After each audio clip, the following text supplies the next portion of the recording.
Hello everyone, I am the storyteller and I am here to help you today. I know you use this video to fall asleep, so before that, like the video and subscribe to the channel. Also, where are you from and what time are you watching? Now get comfortable and relax. The windshield wipers were losing their battle against the rain. I'd been driving these back roads for 2 hours trying to find my way back to the highway after my GPS died. The storm had started suddenly, one of those summer downpours that turn day into night. My headlights barely penetrated the wall of water ahead. I should have listened to the weather report that morning, should have taken the main route, even with the construction delays. But I was running late for a sales meeting in Providence, and my boss had made it clear that tardiness wasn't acceptable. Now, at 8:47 p.m., that meeting was long over, my phone was at 2% battery, and I was completely lost somewhere in rural Massachusetts. Or maybe it was Rhode Island. The state lines blur out here in farm country. The roads had gotten progressively narrower, the pavement giving way to gravel, then to dirt. When my Camry's wheels started to spin in the mud, I knew I was in trouble. I pressed the gas gently, trying to ease forward, but the tires just dug themselves deeper. After 5 minutes of alternating between reverse and drive, I accepted the reality. I was stuck. I killed the engine but left the headlights on, illuminating the rain-swept field ahead. The battery would die eventually, but I needed to see my surroundings. The rental agreement had roadside assistance, but with my phone nearly dead and no signal bars showing, that wasn't an option. I'd have to wait for another car to pass by, or for the rain to let up enough that I could walk for help. The windows started to fog up almost immediately. I cracked them open slightly, letting in the smell of wet earth and the steady drumming of rain on metal. Lightning flashed in the distance, followed by a low rumble of thunder. In the brief illumination, I could make out the silhouettes of what looked like cattle in the field ahead, maybe 50 yards out. I reached into the back seat for my briefcase, fishing out a protein bar I'd forgotten about. As I unwrapped it, movement caught my eye. One of the dark shapes had shifted position. Nothing unusual about that. Cows move around, even in the rain. But something about the movement seemed wrong. Too smooth. Too purposeful. Another flash of lightning. This time I saw them more clearly. There were 5 or 6 shapes out there, and they weren't arranged randomly like grazing cattle. They were in a rough semicircle, all facing in my direction. "Hello?" I called out, feeling stupid even as I did it. The shapes didn't move. The rain continued its assault on the car. I fumbled for my phone, thinking maybe I could get enough charge to shine its flashlight out there. As I powered it on, the battery indicator flashed red and the screen went black. Perfect. Movement again. One of the shapes had definitely taken a step closer. I squinted through the rain-streaked windshield, trying to make out details. The proportions weren't right for cattle. They were too tall, too thin, and they were standing perfectly straight. My hands started to shake. I told myself I was being ridiculous. They were probably just farmers checking their livestock in the storm. But farmers would have flashlights. They'd be wearing rain gear. These shapes were dark and uniform, with no reflective surfaces or artificial lights. Another step closer. Now I could see that they moved with an unnatural rigidity, like mannequins being pushed across the field. They maintained their semicircle formation, advancing in perfect synchronization. I reached for the key, ready to try the engine again. Mud be damned. The starter clicked weakly but didn't catch. I tried again. Nothing. Lightning struck somewhere close by, the thunder immediate and deafening. In that bright moment, I saw them clearly for the first time. They had human proportions. Arms, legs, heads. But where their faces should have been, there was only smooth, featureless skin like a department store mannequin. Except mannequins don't move. Mannequins don't turn their blank heads to track your movements. I jerked back in my seat, banging my head against the headrest. This wasn't happening. This couldn't be happening. I jammed the key into the ignition again, turning it desperately. The engine coughed once, twice, then roared to life. The shapes stopped their advance. They stood completely still, their faceless heads oriented toward my car. I could feel their attention even though they had no eyes to see with. I slammed the car into reverse, then drive, alternating between the two as I had before. The wheels spun uselessly in the mud. I could hear the wet sucking sound as they dug themselves deeper. The beings, I couldn't think of them as anything else now, resumed their approach. Their movements were mechanical but fluid, like well-oiled machines. They moved through the rain without seeming to notice it, their featureless heads never wavering from my direction. I reached for my phone again, forgetting for a moment that it was dead. When I looked back up, they had halved the distance between us. Now I could see more details I wished I hadn't. Their skin, if you could call it that, had a waxy sheen that reflected my headlights. Their clothes were wrong too. Not quite clothes at all, but textures that approximated clothing, like someone had described human clothing to an alien artist. "Stay back," I shouted, knowing it was useless. They showed no reaction. Why would they? They had no ears to hear with, no mouths to respond with. 30 feet away now. I could see their fingers, too long, too straight, moving in ways fingers shouldn't bend. Their arms swung with perfect regularity, like metronomes keeping time to some unheard rhythm. I threw myself into the back seat, scrambling for anything I could use as a weapon. My briefcase, a tire iron in the trunk if I could reach it, an umbrella. All useless. 20 feet. Their heads remained fixed on me, but their bodies moved sideways sometimes, sliding rather than stepping. The rain seemed to pass through them rather than falling on them. I pressed myself against the far door, heart pounding so hard I could barely breathe. The closest one was near enough now that I could see how its neck moved, rotating in complete circles like a security camera, 10 feet. The headlights illuminated them fully. Their bodies were proportioned wrong, limbs too long, joints too flexible. They wore approximations of business suits like mine, but the details were wrong. The textures shifted and flowed like oil on water. 5 feet. The lead figure raised its arm, reaching toward my car. Its fingers elongated impossibly, stretching like taffy. I watched, paralyzed, as those fingers touched the driver's side window. The glass frosted over instantly, patterns of ice spreading from the point of contact. I fumbled with the door handle behind me, threw my weight against it. It opened, and I fell backward into the mud. Rain soaked me instantly, but I didn't care. I scrambled to my feet and ran. The mud sucked at my shoes. I lost one, then the other. The rain stung my face as I ran blindly through the field. Lightning flashed again, and I saw my own shadow stretching out before me. But there were other shadows too. Long, distorted shadows that shouldn't have been there based on the angle of the light. I ran until my lungs burned. When I couldn't run anymore, I risked a look back. They were following, maintaining the same perfect semicircle formation. They didn't run. They didn't need to. They simply moved, sliding across the ground as if distance was merely a suggestion. My foot found a hole in the ground and I went down hard. Mud filled my mouth, my nose. I spat it out, tried to get up. My ankle screamed in protest. They were closer now. The one in the lead tilted its head at an impossible angle, nearly upside down. Its blank face seemed curious, if something without features could express curiosity. I crawled backward, dragging my injured leg. My hands sank into the mud. Rain ran into my eyes. I wiped it away, and when my vision cleared, they were standing over me. The lead figure knelt down. Wrong, all wrong. Its knees bent backward. Its torso rotated 180 degrees. It reached out with those two long fingers. I tried to scream, but no sound came out. Its fingertips brushed my forehead. They were cold, colder than ice, colder than death. Images flashed through my mind. Empty streets in empty cities, buildings that defied geometry, skies filled with shapes that hurt to look at. The last thing I remember was their blank faces leaning over me, and a voice in my head that wasn't a voice at all, explaining that they had been waiting for someone to notice them.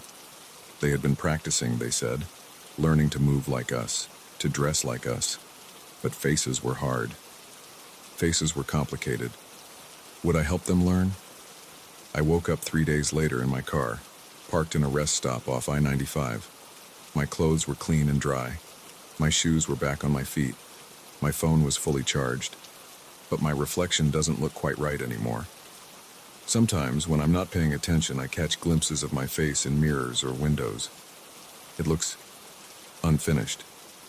And sometimes, just sometimes, I find myself practicing expressions in the mirror, trying to get them exactly right. They're still out there, in that field, waiting for more people to notice them. Learning, practicing, getting better at pretending. And sometimes, when it rains, I feel an urge to stand very still and turn my face, what's left of it, toward passing cars.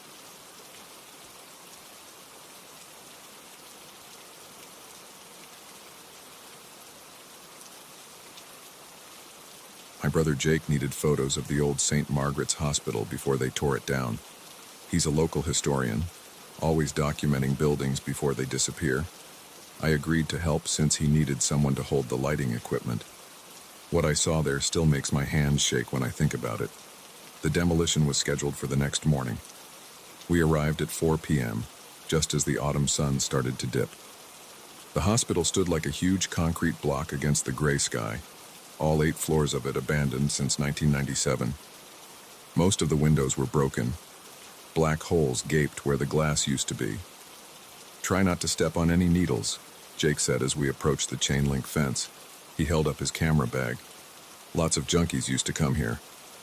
The front doors were chained shut, but we found a service entrance around back with a broken padlock. Jake had permission from the city to be here, but we still felt like trespassers as we clicked on our flashlights and stepped inside. The smell hit me first, mold and rot, and something else I couldn't identify. My shoes crunched on broken ceiling tiles. Water dripped somewhere in the darkness. The beam of my flashlight caught graffiti on the walls, empty beer cans, and piles of debris. "Let's start from the top and work our way down," Jake said. His voice echoed off the bare walls. "The upper floors have the best natural light." We found the stairwell and started climbing. By the 4th floor, my legs burned. Sweat ran down my back, despite the autumn chill. The stairs were solid concrete, but some of the metal railings had been torn away. Jake wanted photos of every floor's main corridors, nurses' stations, and a few representative rooms. He also needed shots of architectural details. The Art Deco flourishes around the elevator doors, the terrazzo floors under the grime, the brass fixtures that somehow hadn't been stolen. I held the portable LED lights while he worked, illuminating dark corners and creating the exact shadows he wanted. We moved methodically, floor by floor. Jake checked off items on his shot list. The light from the broken windows grew dimmer. On the 7th floor, I noticed something odd while Jake photographed a door frame. A flicker of movement caught my eye from one of the rooms down the hall. Room 217. Just for a second, I thought I saw a face in the broken window, pale and round, watching us. "Hey," I said. "I think someone's up here." Jake lowered his camera. "What?" "I saw someone in that room down there, through the window." He frowned. "That's impossible. This floor is sealed off. See the debris blocking the other corridors? No one could get up here except through this stairwell." "I know what I saw." Jake sighed and walked down the hall toward room 217, his boots crunching on broken glass. I followed, sweeping my flashlight beam ahead of us. The room was empty. Medical cabinets hung open on the walls, their shelves bare. A rusty bed frame stood in one corner. The window was smashed, jagged pieces of glass still clinging to the frame. "See?" Jake said. "No one here. Probably just a shadow or a reflection." I wasn't convinced, but I didn't argue. We finished the 7th floor and moved on to the 8th. By the time we were done, darkness had fallen completely. Our flashlight beams seemed weak against the vast emptiness of the abandoned halls. At home that night, I couldn't sleep. I kept thinking about that face in the window. Around 2 a.m., I got up and opened Jake's photo files on my laptop. He'd shared them with me to back up. I found the shots from the 7th floor and started clicking through them. Most were architectural details, moldings, doorways, vintage light fixtures. Then I found one that made my blood run cold. It was a wide shot of the hallway outside room 217, and there, in the broken window, was a face, pale, round, watching, exactly what I'd seen in person. I zoomed in, my hands shaking. The image was grainy, but I could make out dark eyes, gray skin, a lipless mouth. It didn't look human. I called Jake immediately. "What the hell?" he answered, groggy. "Check the photos from the 7th floor," I said. "The hallway shot by room 217. Tell me what you see in the window." I heard him moving around, keys clicking. Then silence. "Holy shit," he whispered. "That's what I saw earlier, the face in the window. But that's impossible. We were the only ones up there. And look at the face, it's not human." "I'm going back tomorrow," I said. "Before they demolish it, I have to know what that thing is." "Are you insane? It's probably just a weird shadow or..." I hung up. I knew what I had to do. I arrived at the hospital at 6 a.m. just as dawn was breaking. The demolition crew would be here in a few hours. The service entrance was still unlocked. This time the building felt different, more hostile. The air seemed thicker, harder to breathe. I climbed the stairs quickly, my flashlight beam bouncing off the walls. Every sound echoed. My footsteps, my breathing, the drip of water. When I reached the 7th floor, I paused at the stairwell door, heart pounding. The corridor stretched ahead of me, gray light filtering through the broken windows. Room 217 was halfway down on the right. I walked toward it slowly, listening for any sound besides my own movements. The door was closed. I didn't remember closing it yesterday. My hand shook as I reached for the handle. The door swung open with a screech of rusty hinges. The room was darker than I remembered, the weak morning light barely penetrating. My flashlight beam cut through the gloom. The bed frame was still there, the empty cabinets, the broken window, and something else.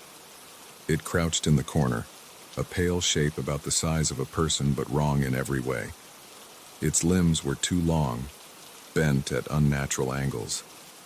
The head was oversized and round just like in the photo with those black eyes and that lipless mouth. I froze. The creature didn't move. We stared at each other for what felt like hours, but must have been seconds. Then it unfolded itself, limbs straightening with wet cracking sounds. It was tall, so tall its head almost touched the ceiling. The mouth opened, revealing rows of needle-like teeth. I ran. Behind me, something hit the door with tremendous force. I heard wood splintering, metal screeching. Fast, skittering footsteps followed me down the hall. I reached the stairwell and practically fell down the stairs, taking them 3 at a time. My flashlight beam jerked wildly. Above me, the footsteps grew closer, not on the stairs but on the walls, defying gravity. 4th floor, 3rd, 2nd, my lungs burned, my legs trembled, the footsteps grew closer. I hit the ground floor running. Early morning light streamed through the entrance, showing me the way out. Behind me, something screamed. A high, piercing sound that made my ears ring. I burst through the service door into the parking lot.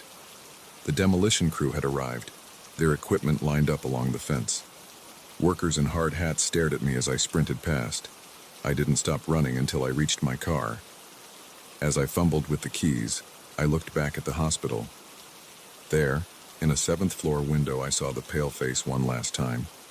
Then the first wrecking ball hit the building and clouds of dust obscured my view. That was 3 months ago. They've cleared away the rubble now. They're building a shopping center on the site. I drive past it sometimes, always in daylight, always quickly. I still have the photo on my laptop. Jake thinks we should delete it, but I keep it as proof. Sometimes late at night I open it and zoom in on that face in the window.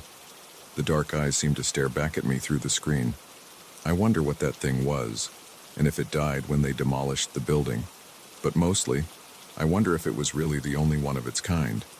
Last week they announced plans to tear down the old mental asylum on the other side of town. Jake asked if I'd help him photograph it before the demolition. I said no.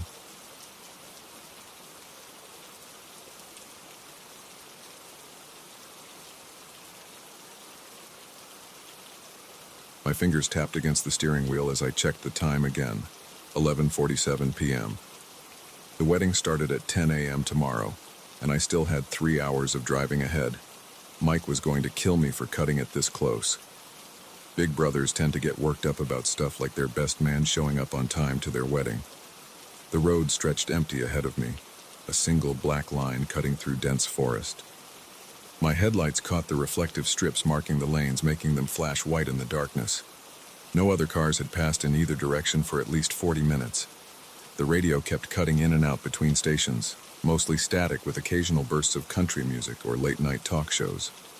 I reached for my coffee cup, found it empty, and tossed it onto the passenger seat with the others. The AC was blasting to keep me alert, but my eyes felt heavy. I cranked up the radio's volume when it caught a clear station, some old rock song I half knew the words to. The song faded into static again. I leaned forward, squinting through the windshield. Something dark lay across the road about 100 yards ahead. My foot eased off the gas pedal. As I got closer, the shape became clearer, a person lying face down across the center line. They weren't moving. Shit. I hit the brakes harder, the car's nose dipping as we slowed. My hazard lights clicked on with 2 quick presses of the button. The person still hadn't moved. I pulled over onto the shoulder about 30 feet past them, gravel crunching under the tires. My hands shook as I put the car in park. The engine idled, headlights still illuminating the prone figure in the rearview mirror. "Hey," I called out through my open window. No response. My heart pounded as I opened the door. The cicadas in the forest were deafening. I left the engine running and walked back toward the person, my shoes scraping against the asphalt. "Are you okay?" I called again, louder this time. Still nothing. They wore dark clothes, maybe jeans and a jacket. I couldn't make out much else in the harsh shadows cast by my headlights. Their arms were sprawled out to the sides, face turned away from me. I was about 15 feet away when they moved. It wasn't a gradual movement like someone waking up. 1 second they were completely still, the next they were on their feet. I stumbled backward, nearly falling. The person, I still couldn't tell if it was a man or woman, stood completely rigid facing the forest on the right side of the road. Then they ran. Their sprint was unnatural. Their arms didn't pump, just hung straight at their sides as their legs carried them in a stiff, mechanical gait. They disappeared into the tree line in seconds. I stood frozen, staring at the spot where they'd vanished. My breath came in short gasps. The cicadas seemed even louder now. A branch snapped in the forest. I ran back to my car, jumped in, and slammed the door. My hands fumbled with the gear shift, finally getting it into drive. The tires spun on loose gravel before catching, and I accelerated hard back onto the road. My eyes darted between the road ahead and the rearview mirror. Nothing followed me out of the forest. After a minute, my breathing started to slow. My knuckles were white on the steering wheel. "What the fuck?" I whispered. "What the actual fuck?" I tried to make sense of what I'd seen. Maybe they were drunk or high, passed out in the road. But that didn't explain the way they'd moved. No drunk person could go from lying flat to sprinting that fast. And that run, a flash of movement in my side mirror made my stomach drop. Something was keeping pace with my car in the forest, moving between the trees. I pressed the gas pedal to the floor. The engine roared as we shot forward, needle climbing past 80, then 90. Trees blurred past on both sides.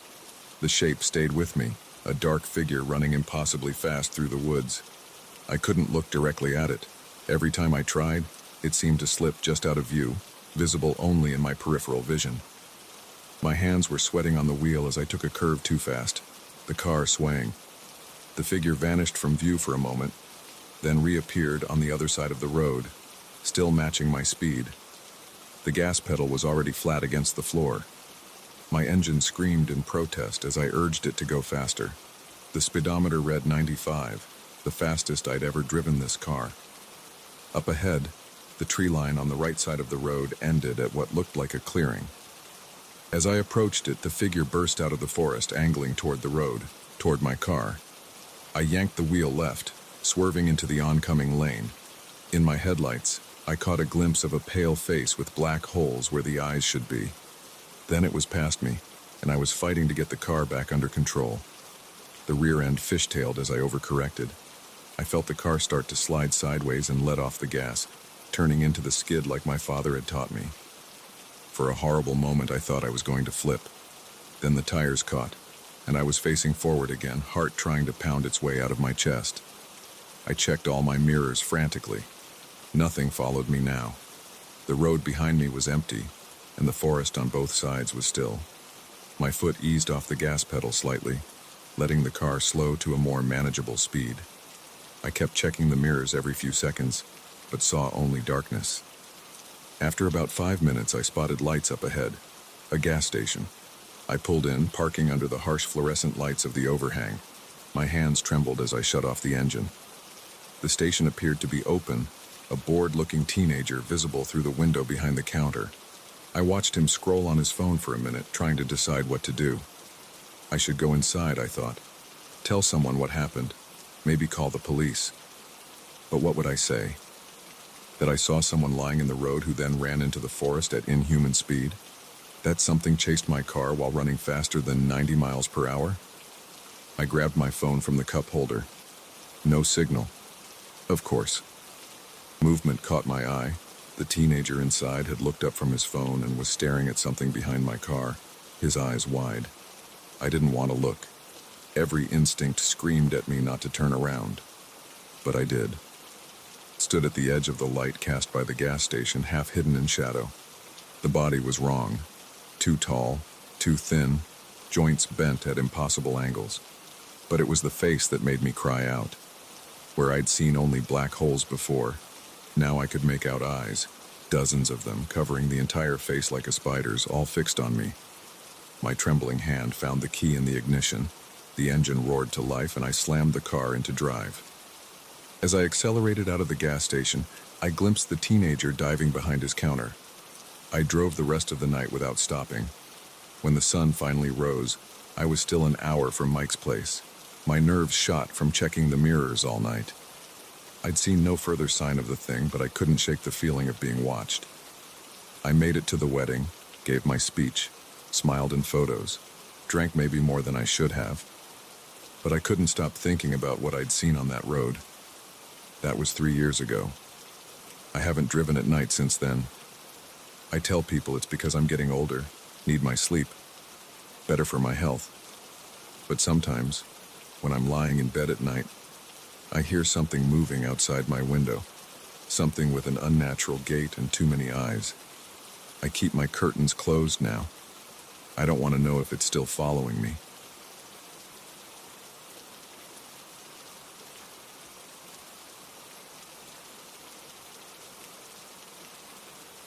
I first saw him 3 weeks after they opened Wellington Park. Not the whole park, just the eastern section with the walking paths and benches. The rest was still under construction, with yellow tape and machinery everywhere.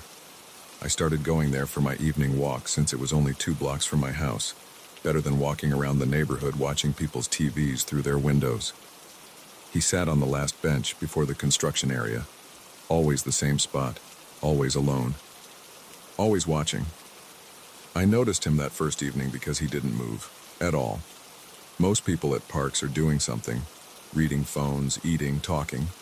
This guy just sat there, perfectly still, staring straight ahead. I walked past him 3 times that evening, and his position never changed. I wouldn't have thought much about it, except I saw him again the next day. Same bench, same position, same stillness, and the next day, and the day after that. Every single time I went to the park, whether it was 6 p.m. or 8 p.m. or on weekends, he was there. Always wearing the same dark gray coat, even when the temperature hit 85 degrees. Always about 50 yards away, always watching. I started varying my route, taking different paths. He never followed me or approached, just sat and stared. But no matter which path I took, I could feel his eyes on me. After 2 weeks, I began taking photos of him with my phone, trying to be subtle about it. When I got home, I'd zoom in on his face, but the pictures always came out blurry or shadowed. I could never make out his features clearly. I thought about calling the police, but what would I say? There's a man who sits on a park bench every day? They'd laugh at me. I even thought about confronting him directly, but something stopped me every time. Some deep instinctive warning in my gut that said, "Don't get closer." Then last Tuesday, everything changed. I was driving home from work around 6:30 p.m. when I saw him standing on the sidewalk in front of my house. Not sitting this time, standing, looking up at my bedroom window. My hands started shaking so bad I almost hit a parked car.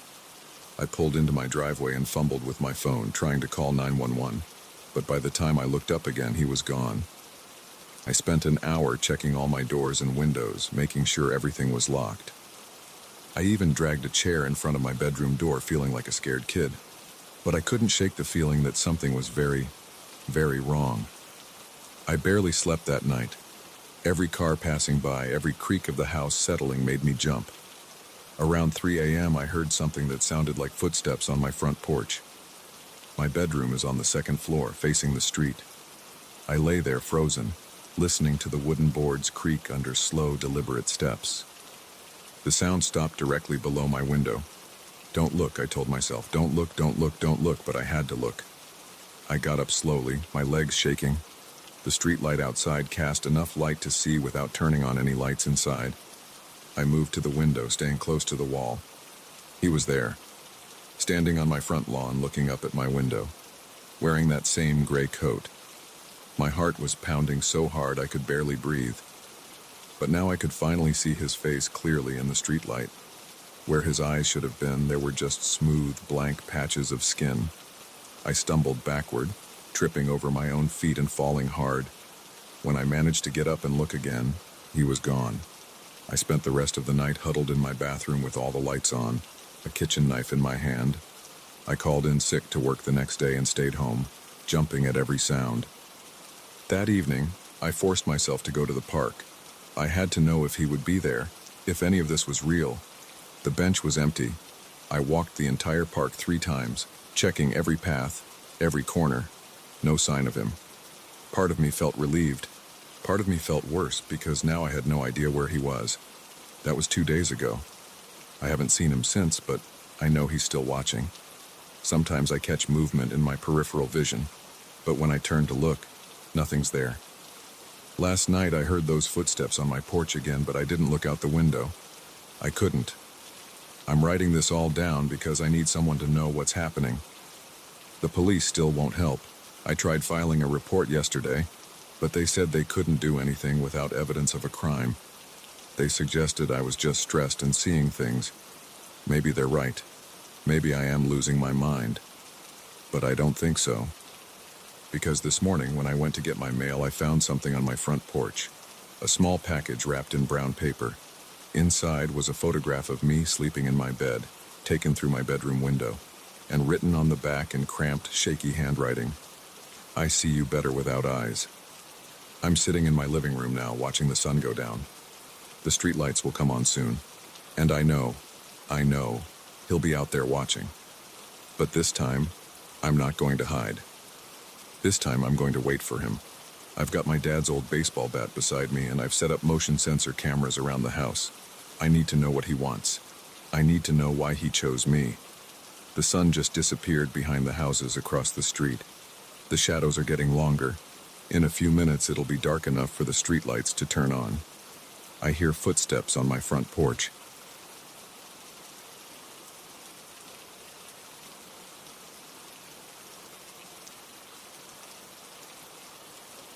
I don't sleep anymore. Not since that night 3 weeks ago. Every time I close my eyes, I see those wet footprints disappearing into nothing. I need to write this down. Maybe then someone will understand what happened to me on the Morton Street Bridge. It started on a Tuesday night in October. I remember because I'd just finished my late shift at the warehouse, and my back was killing me from moving boxes for 10 hours straight. The streetlights were already on when I left work at 8:30 p.m. I decided to walk home instead of taking the bus. I needed to stretch my muscles, and the cool air usually helped with the soreness. The first part of my walk was normal. Just the usual stuff. Passing by the clothes shops, nodding at the couple walking their dog, hearing cars driving by. The sound of my work boots hitting the sidewalk echoed off the buildings. My breath made little clouds in the cold air. Everything changed when I reached Morton Street. The bridge was about a quarter-mile ahead, spanning the river that cuts through our town. Most of the streetlights were working, casting orange circles on the concrete, but two bulbs were dead right in the middle of the bridge, leaving a dark spot. I stopped at the corner to check my phone. 8:45 p.m. The bridge was the fastest way home, saving me 20 minutes compared to going around. I'd crossed it hundreds of times before, but something felt wrong tonight. The air got colder and goosebumps spread across my arms. That's when I saw it. A figure in a black hood, walking slowly across the bridge. The streetlights made it look like a shadow moving between the orange pools of light. It walked with a weird rhythm. Step, drag, like it was limping or pulling something. My throat went dry. The figure reached the dark section in the middle of the bridge and disappeared into the blackness. I waited, expecting to see it emerge on the other side under the working streetlights. It didn't. I stood there for maybe 2 minutes, just staring. No one came out of the dark spot. My hands were sweating despite the cold. I could turn around, take the long way home. But that would mean another mile of walking, and my back was already screaming at me. "Don't be stupid," I said out loud. My voice sounded too loud in the quiet street. "It probably just crossed already and you missed it." I started walking toward the bridge. Each step felt heavier than the last. The only sounds were my footsteps and the river flowing underneath. No cars passed by, no other pedestrians, just me and the empty bridge ahead. The first part was normal. Concrete, metal railings, streetlights casting my shadow in front of me. Then I saw them, wet footprints on the ground. They were dark against the concrete, like someone had just walked through water. But they weren't normal footprints. They were too big and the shape was wrong, longer in the front with what looked like claw marks at the tips. My heart started hammering in my chest. I followed the prints with my eyes. They led straight into the dark section of the bridge, and then they just stopped, right at the edge of the darkness, like whatever made them had vanished into thin air. I took out my phone and turned on the flashlight. The beam cut through the darkness, showing empty bridge. No figure. No more footprints. Nothing but wet concrete that shouldn't have been wet. It hadn't rained in days. The hair on the back of my neck stood up. Something was wrong. Every instinct screamed at me to run, but I was already halfway across. Going back would take just as long as going forward. That's when I heard it. A soft splash from the river below, followed by something that sounded like bare feet slapping against metal. It was coming from underneath the bridge. I spun around, pointing my phone's flashlight at the water. The beam didn't reach far enough to see anything, but I could hear it. Slap, slap, slap, getting closer, like something climbing up the bridge supports. My legs started shaking. I turned to run and froze. There, at the end of the bridge where I'd come from, stood another figure. This one was darker, taller. It didn't move. It just stood there, a black shape against the orange streetlight behind it. The slapping sounds got louder. Whatever was climbing the bridge was almost at road level. I could hear wet, heavy breathing. I ran. I sprinted toward the far end of the bridge, away from both figures. My work boots pounded against the concrete. The flashlight beam bounced wildly as I ran. I didn't look back. I couldn't look back. Something scraped against metal behind me, the sound of claws on the bridge railing. A low growl echoed off the water. The slapping footsteps started again, faster now, chasing. I ran harder than I've ever run in my life. Past the dark section, past the working streetlights, off the bridge and onto Morton Street. Still running. My lungs burned. Sweat soaked my shirt despite the cold. But I didn't stop. 4 blocks to my apartment. 3. 2. I fumbled with my keys at the front door, dropped them, picked them up with shaking hands. The street behind me was empty, but I could feel something watching. Finally got the door open, slammed it shut, locked it, ran up 3 flights of stairs to my unit, locked that door too, all the windows, pulled the blinds down. I stood in my dark apartment, gasping for air. My heart felt like it would explode. For a long time, I just stood there, listening. Nothing but the sound of my own breathing and the blood pounding in my ears. Finally, I turned on the lights, checked every room. Empty, normal, safe. I took a hot shower, trying to wash away the fear with scalding water, changed into dry clothes, sat on my couch and turned on the TV for noise. That's when I saw them. Wet footprints on my living room floor. The same long, clawed prints from the bridge. They led from my front door to the middle of the room, and stopped. I ran out of my apartment that night, stayed with my brother across town, called in sick to work the next day. When I finally went back 48 hours later, the footprints were gone. No trace they'd ever been there. But I know what I saw, what I heard. Every night since then, I lie awake listening for wet footsteps in my hallway. Sometimes, when it's very quiet, I hear something breathing outside my bedroom window. 3 stories up. I tried telling the police. They took a report, probably filed it under drunk guy sees things. I tried telling my friends. They suggested therapy, stress, overwork. Nobody believes me, but I know they're real. Those things on the bridge. Sometimes I see dark figures standing across the street, watching my building. They never move, just watch, waiting. I put in my 2 weeks' notice at work yesterday, found a job in another city. I'm moving at the end of the month, far away from Morton Street Bridge, far away from those footprints. But every night I wonder, will it matter? How far do I have to go to escape something that can vanish into thin air? How do you hide from creatures that can climb up walls and disappear without a trace? And sometimes, in the darkest hours of the night, I think about those first wet footprints on the bridge, how they stopped so suddenly in the darkness. And I wonder, what if they didn't vanish at all? What if whatever made those prints didn't disappear? What if it jumped into me? Because lately I've been finding wet footprints in my apartment again, leading from my bedroom to the front door, long footprints, with claw marks at the tips, and I don't remember making them.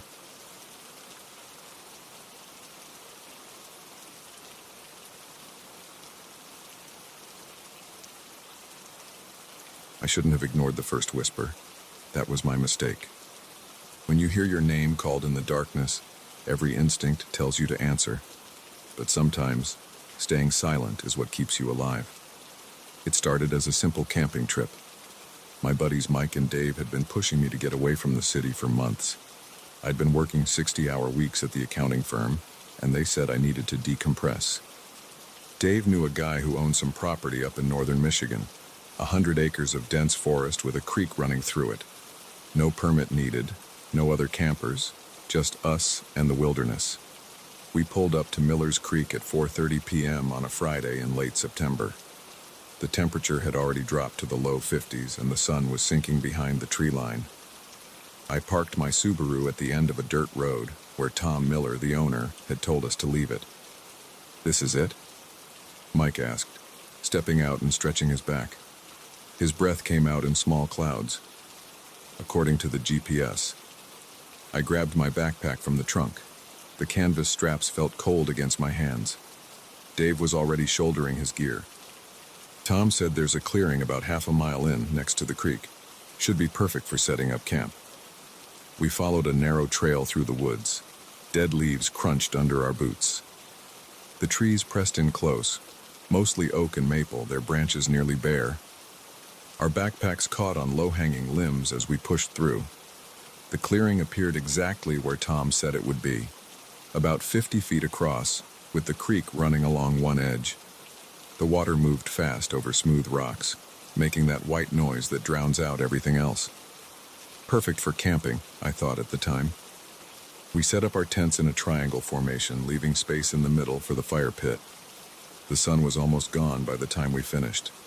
The temperature had dropped another 5 degrees. "Better get that fire going," Mike said, pulling his jacket tighter. "I'm freezing my ass off."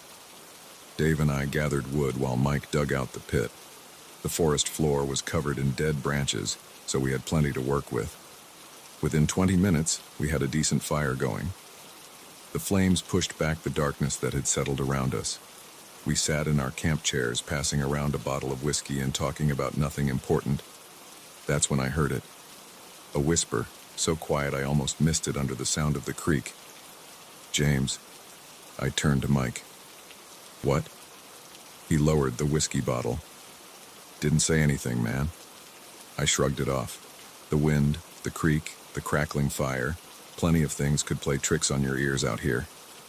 10 minutes later it came again. "James." Closer this time, right behind my left shoulder. I spun around so fast my chair almost tipped. Nothing there except darkness and trees. "You okay?" Dave asked. "Yeah, just thought I heard something." Dave grinned. "Getting spooked already?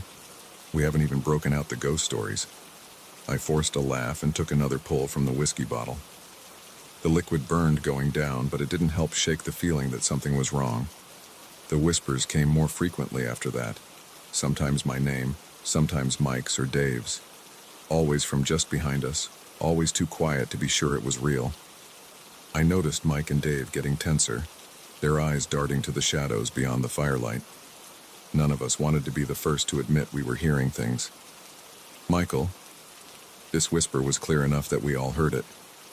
Mike jumped up, knocking over his chair. "Okay, what the fuck was that?" Dave stood up too, scanning the darkness. "Probably just the wind." "The wind doesn't say my goddamn name, Dave." I stayed in my chair, gripping the armrests so tight my knuckles turned white. The fire popped and sparked, sending embers floating up into the black sky. "David." The voice came from directly behind Dave.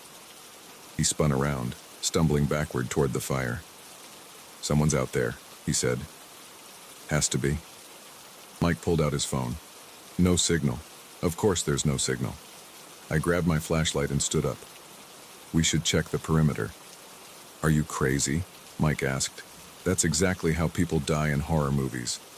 "This isn't a movie," I said, but my voice shook.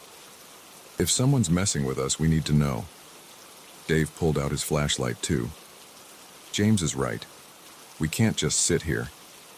We moved in a tight group, sweeping our lights through the trees. The beams caught nothing but bark and branches.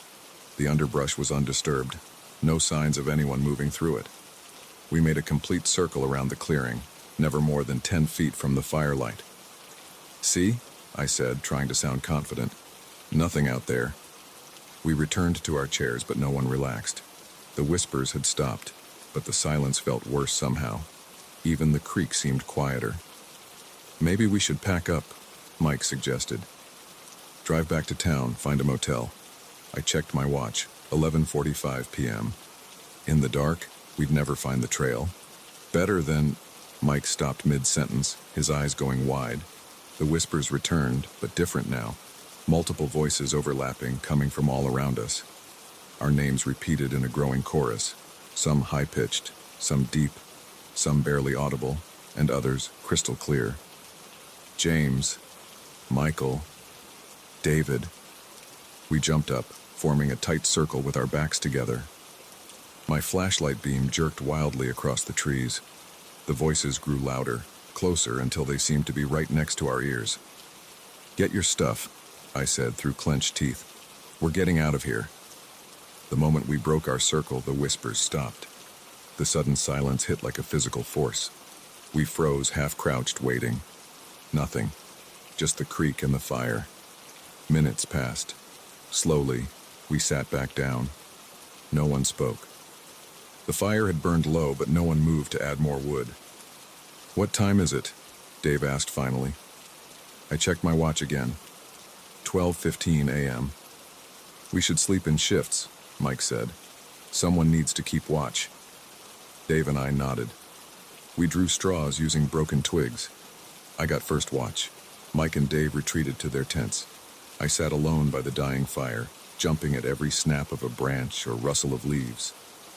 The whispers didn't return, but I kept hearing things that might have been voices, might have been anything. My watch ended at 2 a.m. I woke Dave for his shift and crawled into my tent. Despite my exhaustion, sleep took hours to come. The sound of screaming woke me. I bolted upright, my heart hammering. Daylight filtered through the tent walls. The screaming came again. Mike this time, I was sure of it. I unzipped my tent and stumbled out. Mike stood in the middle of the clearing, staring at the ground. Dave was already there, looking down at whatever Mike had found. "Guys?" My voice cracked.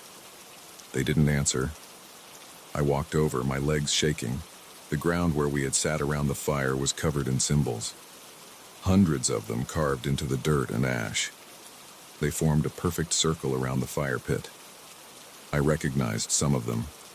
Ancient letters, maybe, or runes. But most were unlike anything I'd ever seen. They seemed to shift and change if I looked at them too long, making my eyes hurt.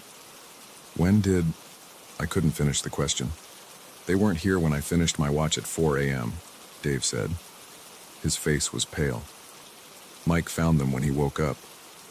"That's impossible. Someone would have had to..." I stopped again.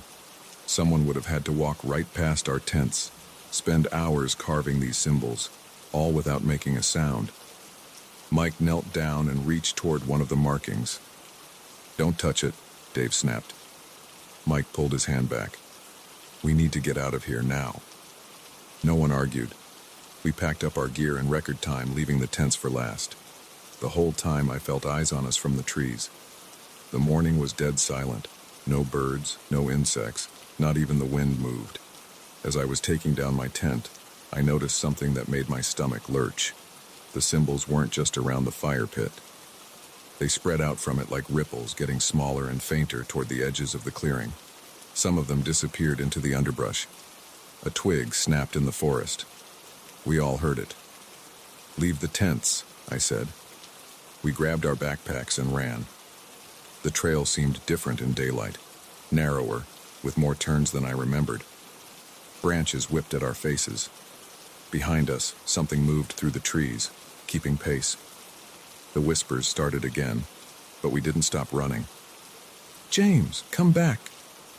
"Michael, I stay..." "David, don't go!" I saw the car through the trees and nearly cried with relief. We sprinted the last 100 yards, threw our gear in the trunk, and piled in. I turned the key with shaking hands. The engine roared to life. As we sped away, I glanced in the rearview mirror.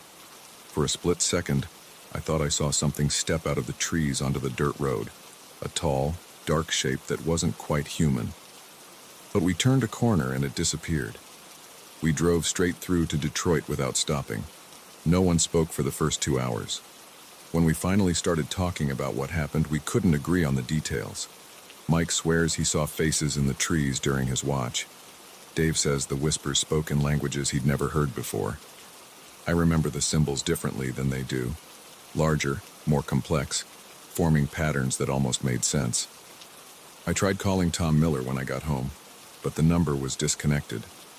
When I looked up the property records for Miller's Creek, I found nothing.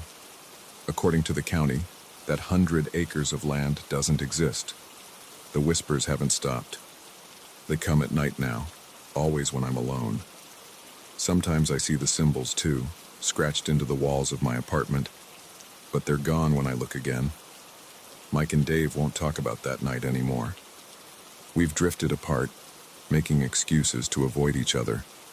I think we're all afraid that if we get together, the whispers will come back stronger, that whatever found us in those woods will find us again.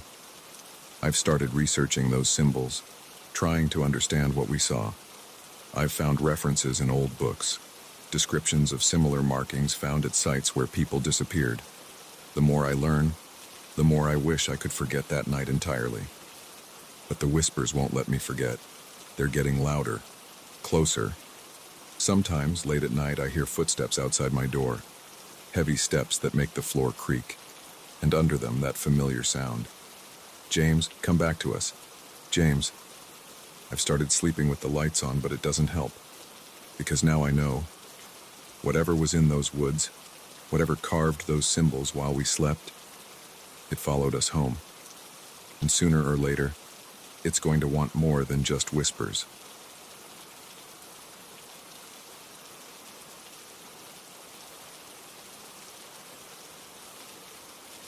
I didn't want to look through the trail camera footage that night. My hands were cramping from field dressing the 8-point buck I'd taken down at dusk, and my back ached from dragging it half a mile to my truck. But I had a routine. Check the cameras every time I hunt this area, no exceptions. That routine kept me aware of deer patterns, predator movements, and any trespassers trying to hunt on my lease. I never expected it would show me something that would make me question everything I knew about the woods I'd been hunting for 20 years. My hunting cabin sat on 40 acres of private land I'd leased from old Jim Thompson 5 years ago. Nothing fancy, just a one-room structure with a propane heater, mini fridge, and enough space for a cot and my gear. The real value was in the land itself. Dense hardwood forests surrounding a natural clearing where deer loved to graze in the early morning and late evening hours. I pulled the SD card from my main trail camera, the one overlooking that clearing, and plugged it into my laptop. The familiar blue glow lit up my face as I clicked through the folders. My fingers left smears of blood on the trackpad. I still needed to properly clean up from the field dressing. The first few days of footage showed the usual.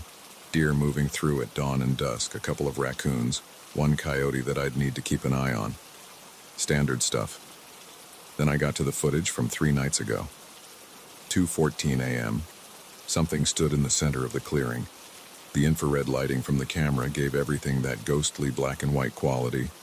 But this was different. Where animals and humans show up as solid white shapes in infrared, this figure was barely visible. I could see straight through it to the trees behind. It was roughly human-shaped, tall and thin, standing completely still. My finger hesitated over the trackpad. The rational part of my brain said it must be fog or a camera malfunction. But in 20 years of running trail cams, I'd never seen fog look like that. I clicked to the next image, time-stamped 2:15 a.m. The figure had moved 15 feet to the left, still facing away from the camera. No blur of movement between positions like you'd see with a person or animal walking. It was as if it had simply shifted location between frames. 2:16 a.m. Now it was at the edge of the clearing near the tree line. Same translucent quality, same unnaturally still pose. My mouth felt dry. The cabin suddenly seemed too quiet, too dark beyond the laptop's screen. 2:17 a.m. The figure had moved to the center again, but now it was twisted at an impossible angle, like someone had grabbed a human shape and wrung it like a wet towel. I could make out what might have been arms, hanging too long and bent wrong. My hand shook as I clicked to the next image. 2:18 a.m. The figure stood directly in front of the camera. Where a face should have been, there was just a dark void in the translucent form. But I knew with absolute certainty that it was looking straight at me through the lens. That was the last image. I slammed the laptop shut, my heart pounding against my ribs. Sweat had soaked through my shirt despite the cool night air. Outside the cabin's single window, the woods were pitch black. I tried to fall back on logic. 20 years of hunting had taught me that most strange things in the woods have rational explanations. Light playing tricks, animals moving in unexpected ways, natural phenomena that just look weird at first glance. But my hands wouldn't stop shaking, and my eyes kept darting to that window. I needed to check the camera. Not because I wanted to. Every instinct screamed to get in my truck and drive straight home. But I had to know if the camera was still working, still in place. And deeper down, in a place I didn't want to acknowledge, I needed to know if that figure might still be out there. I grabbed my rifle, a Remington 700 30-06 that had never failed me, and my most powerful flashlight. The wood floor creaked under my boots as I moved to the door. Each sound seemed too loud in the midnight quiet. The cold hit me as soon as I stepped outside. My breath came out in white clouds, illuminated by the flashlight beam. The clearing was about 50 yards from the cabin, a straight shot down a well-worn trail. I'd walked it hundreds of times. Tonight it felt like miles. My flashlight swept the trees as I walked. The bare branches cast skeletal shadows that shifted and danced with each movement. I kept my rifle ready, though I had no idea if it would do any good against whatever I'd seen in those images. The trail camera was right where I'd left it, strapped securely to an old oak tree at the edge of the clearing. No sign of tampering, No strange marks or damage. Just a normal trail camera on a normal tree. I played my light across the clearing. Nothing moved except shadows and dead leaves in the light breeze. The air felt thick, like the moments before a summer storm, but the sky above the clearing was clear and star-filled. The camera's display showed it was still running, battery at 90%. I could check the new footage right there on the small screen, but my fingers refused to press the playback button. Some things are better left for daylight. I turned to head back to the cabin. The light caught something that made me freeze mid-step. Tracks in the frost-covered grass. They formed a pattern I'd never seen in all my years of tracking game. Perfect circles starting from the center of the clearing, spanning out like ripples in a pond. But they weren't continuous tracks. Each circle was made up of single footprints, spaced exactly the same distance apart, as if whatever made them had teleported around the clearing in perfect geometric patterns.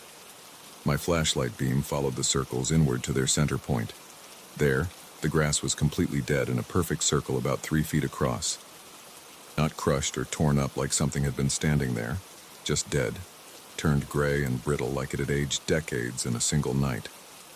The wind picked up, sending a shower of dead leaves across the clearing.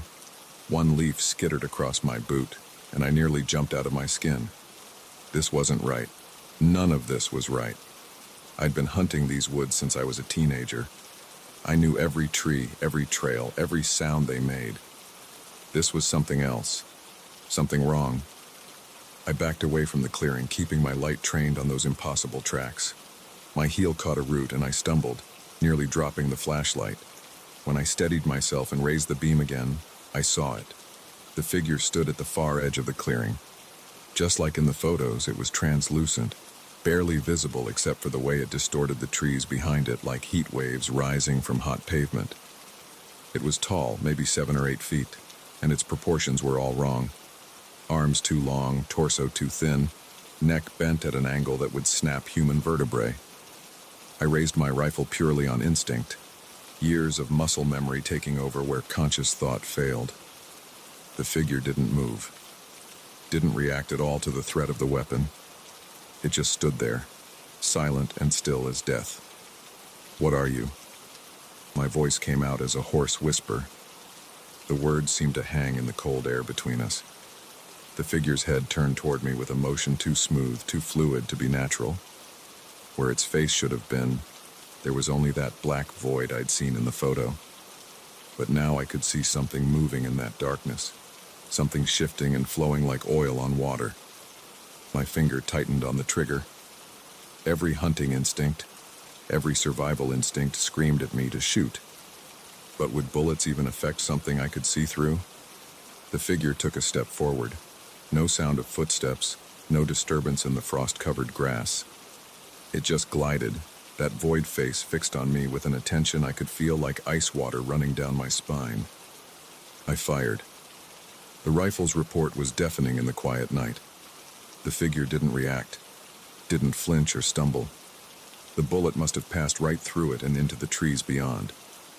I worked the bolt and fired again, and again, and again. Each shot echoed through the woods, surely audible for miles. The figure kept coming, moving with that terrible liquid grace, covering the distance between us with steps that seemed to bend space itself. When my rifle clicked empty, I ran. Dropped the flashlight and ran flat out through the dark woods toward my cabin. Branches whipped my face. Roots and rocks tried to trip me. But I knew these woods, knew this path, could run it in my sleep. Right now, that lifetime of experience was the only thing keeping me upright as I fled. I didn't look back, couldn't look back, but I felt it behind me, felt that empty gaze on the back of my neck like a physical touch. The air grew colder with each step, until every breath burned in my lungs like inhaling frozen glass. The cabin's porch light was a beacon in the darkness. I hit the door at full sprint, nearly tearing it off its hinges, slammed it behind me and threw the deadbolt. For what good it would do against something that could walk through trees. I grabbed my phone from the table, hands shaking so bad I could barely hit the power button. No signal. Of course there was no signal. There never was out here. That's why I kept a satellite phone for emergencies. The satellite phone was in my truck. My truck was parked 30 yards from the cabin. Something scraped against the cabin's outer wall. A slow, deliberate sound like something running fingers along the wood. It moved around the building's perimeter, testing, searching. The temperature in the cabin plummeted. My breath fogged in front of my face. The window. I had to see. Had to know. I edged toward it, my body fighting every step. Pressed my face to the cold glass. It stood there. Right there. Not 3 feet from the window. That faceless void turned toward me with that same impossible smoothness. In the black emptiness where eyes should have been, shapes moved and shifted. Faces formed and dissolved. Deer, coyotes, rabbits, all the creatures I'd hunted over the years. Their expressions were wrong, twisted, suffering. The glass began to frost over, ice crystals spreading from the edges inward. The figure raised one too long arm, pointing at me with fingers that bent backward at the joints. Its form flickered like bad reception on an old TV, and suddenly it was inside the cabin with me. The cold hit like a physical blow, driving me to my knees. My chest seized up. I couldn't breathe, couldn't move, could only watch as it loomed over me. That void face inches from mine. The faces in the darkness writhed faster now, animals and humans, all wearing expressions of absolute agony. It reached for me with those wrong hands. The cold intensified until my thoughts started to freeze. As consciousness faded, I understood with perfect clarity what I was seeing. All those faces, all that suffering. I wasn't the first hunter it had found. I woke up in my truck 2 days later, parked in my driveway at home. The doctor said severe hypothermia coupled with carbon monoxide poisoning from a faulty heater in the cabin. Said I was lucky to have somehow made it to my vehicle and driven home, even if I had no memory of doing so. They didn't mention the perfect handprint of dead gray skin on my chest, aged decades in a single night, or the trail camera footage I found on my phone. Footage I know I never downloaded, showing a translucent figure standing over my unconscious body, reaching down with backward-bending fingers. I sold my hunting gear. Let the lease expire. Haven't set foot in those woods since that night. But sometimes, on cold nights when I'm alone, I feel that void face watching me through my windows. Feel that ancient, patient cold seeping into my bones. And I know it's still out there, waiting in that clearing, collecting new faces for its gallery of the damned. Just last week, I got a text from Jim Thompson. Someone else has leased the land. New hunter, eager to set up his trail cameras in that perfect clearing. I started to write a warning message, tried to find the words to explain what waits in those woods, but in the end I deleted it unsent. Would he believe me? Would anyone? Some things have to be seen to be believed, and some things, once seen, can never be unseen. I just hope he checks his trail cameras at night.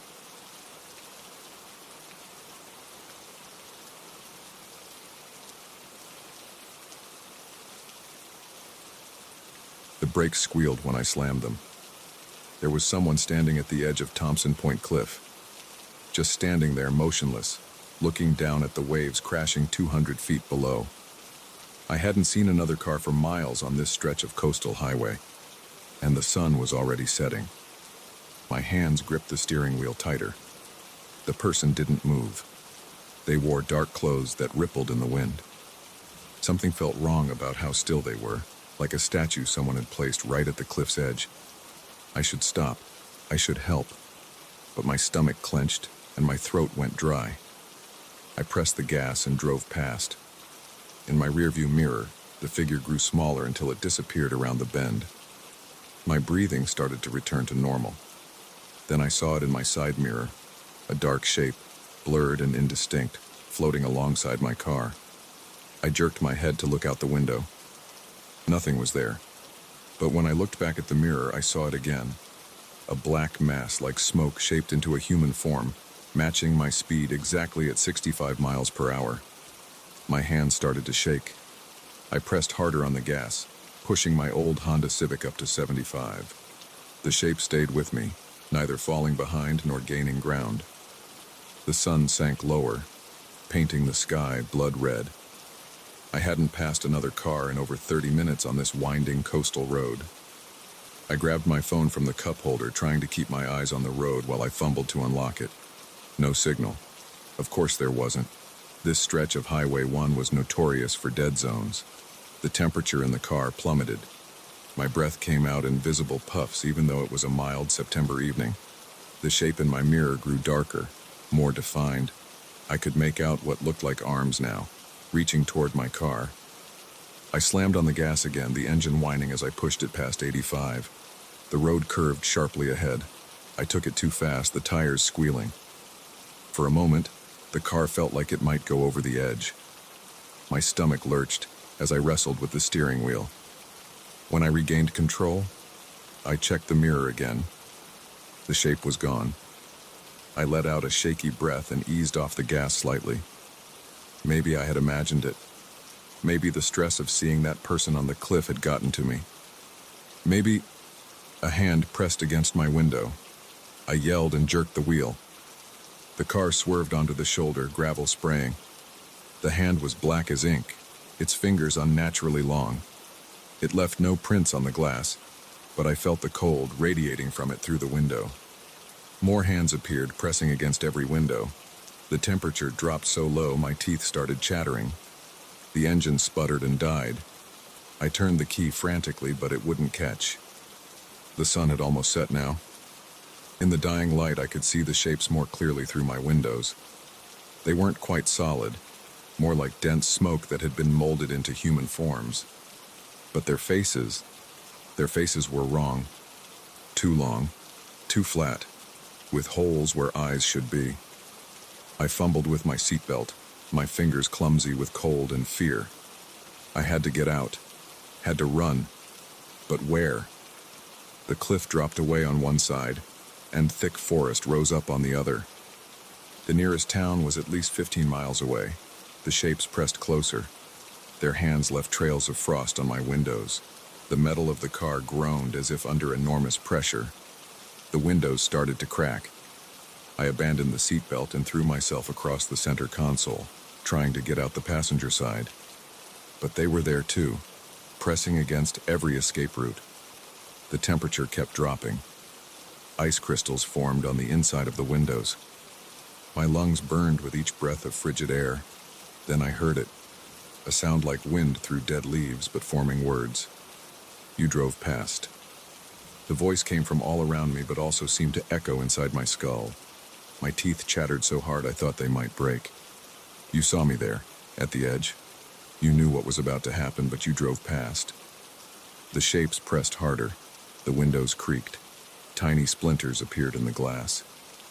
I waited there for hours, hoping someone would stop, would care enough to ask if I was okay, to talk to me, to give me a reason. I tried to speak, but my throat was frozen. My fingers had turned blue. Do you want to know what it feels like? To fall? To hit the rocks and water below? The windows shattered inward. I screamed as glass rained down on me. The shapes poured into the car like black smoke, surrounding me, suffocating me. Their touch burned with cold. They pulled me out through the broken window. My clothes tore on the glass, but I barely felt it. They lifted me into the air as easily as a child's toy. I thrashed and kicked, but my limbs passed right through them. They carried me toward the cliff edge. I could hear the waves crashing far below. The last light of sunset made the ocean look like fire. Please, I managed to gasp through frozen lips. I'm sorry. I should have stopped. I should have helped. The shapes paused at the edge of the cliff. The one holding me turned its face toward mine. This close, I could see that the holes where its eyes should be went all the way through its head.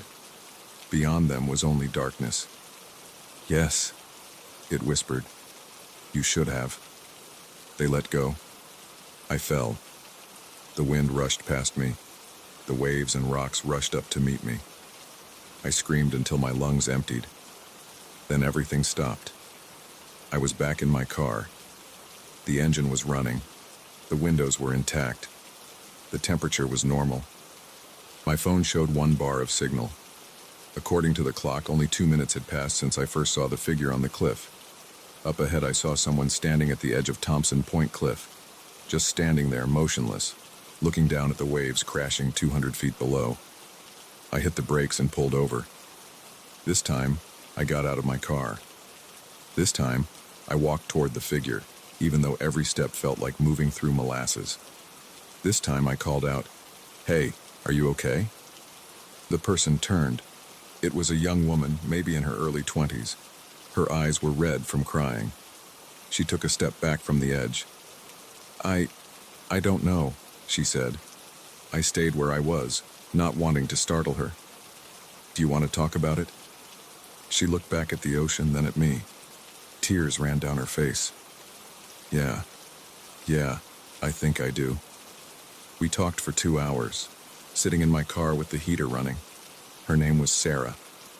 She'd lost her job, her apartment, and her girlfriend all in the same week. She felt like she had nothing left. I told her about the mental health crisis hotline where I volunteered on weekends, about the support groups I knew of in the nearest town, about my own dark times years ago and how I'd made it through. When she was ready, I drove her to the hospital in Santa Cruz. She asked me to stay until her sister arrived. I did. As I drove home that night, I kept checking my mirrors. But I saw nothing unusual, just my own reflection and the normal play of shadows and light. The next day, I drove back to Thompson Point. I pulled over at the spot where I'd seen Sarah. Standing at the cliff's edge, at a safe distance, I looked down at the rocks and waves below. A cold wind blew in from the ocean. For a moment, I thought I saw something dark moving in my peripheral vision. But when I turned to look, there was nothing there. I drove home taking the inland route. I never took the coastal highway again, but every few months I get a text from Sarah. Updates on her life, pictures of her new apartment, her new job, her new friends. Each one reminds me of what almost didn't happen, of what could have been lost. And sometimes on cold nights when I can't sleep, I think about those shapes in my mirrors, about those long, dark fingers pressing against my windows, about that voice telling me what I already knew. We all have choices. We can drive past, or we can stop, we can look away, or we can help. Sometimes those choices have consequences we never see. And sometimes they have consequences that come looking for us. I made the wrong choice first, but I got a second chance. Not everyone does. So now, whenever I see someone who might need help, even if I'm running late, even if I'm tired, even if every instinct tells me to keep going, I stop. Because I never want to look in my mirror and see those shapes again. I never want to hear that voice asking me why I drove past. I never want to feel that cold.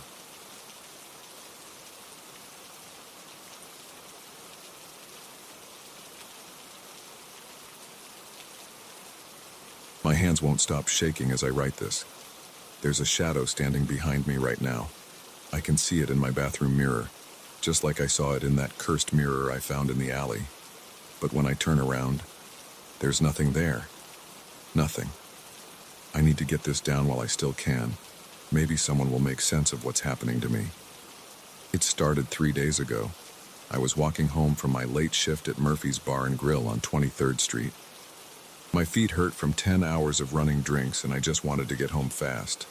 I always cut through the alley between Morton and Pine to save 10 minutes. I'd done it 100 times before. The streetlight at the entrance to the alley was out that night. Usually there's enough light spilling over from the Chinese restaurant's back door, but they'd closed early. The only illumination came from a half moon and the distant glow of downtown. I pulled out my phone to use as a flashlight. The beam caught something reflecting back at me about halfway down the alley. A suitcase. One of those hard-shell rolling ones, dark blue or black, just sitting there between a dumpster and a stack of wooden pallets. I stopped. In 5 years of taking this shortcut, I'd never seen anything worth picking up. Sure, sometimes people dumped furniture or boxes of junk, but never anything that looked this new. The suitcase sat perfectly upright, like someone had carefully placed it there. I should have kept walking, but I didn't. When I got closer, I saw it wasn't even locked. Both latches were unclipped, hanging loose. No luggage tag, no identifying marks. Just a clean, expensive-looking suitcase abandoned in a dirty alley. I crouched down and flipped open the lid. The hinges creaked in the silence. Inside, wrapped in what looked like an old bedsheet, was a mirror. One of those fancy antique ones with an ornate wooden frame, about the size of a laptop screen. A thick layer of dust covered the glass. I picked it up. The frame felt solid, heavy. Real wood, not that cheap particle board stuff. Even covered in dust, I could tell it was valuable. Who would throw this away? Using my sleeve, I wiped a clear spot in the center of the glass. The moon came out from behind a cloud, giving me just enough light to see my reflection. That's when I noticed it. There was someone standing behind me.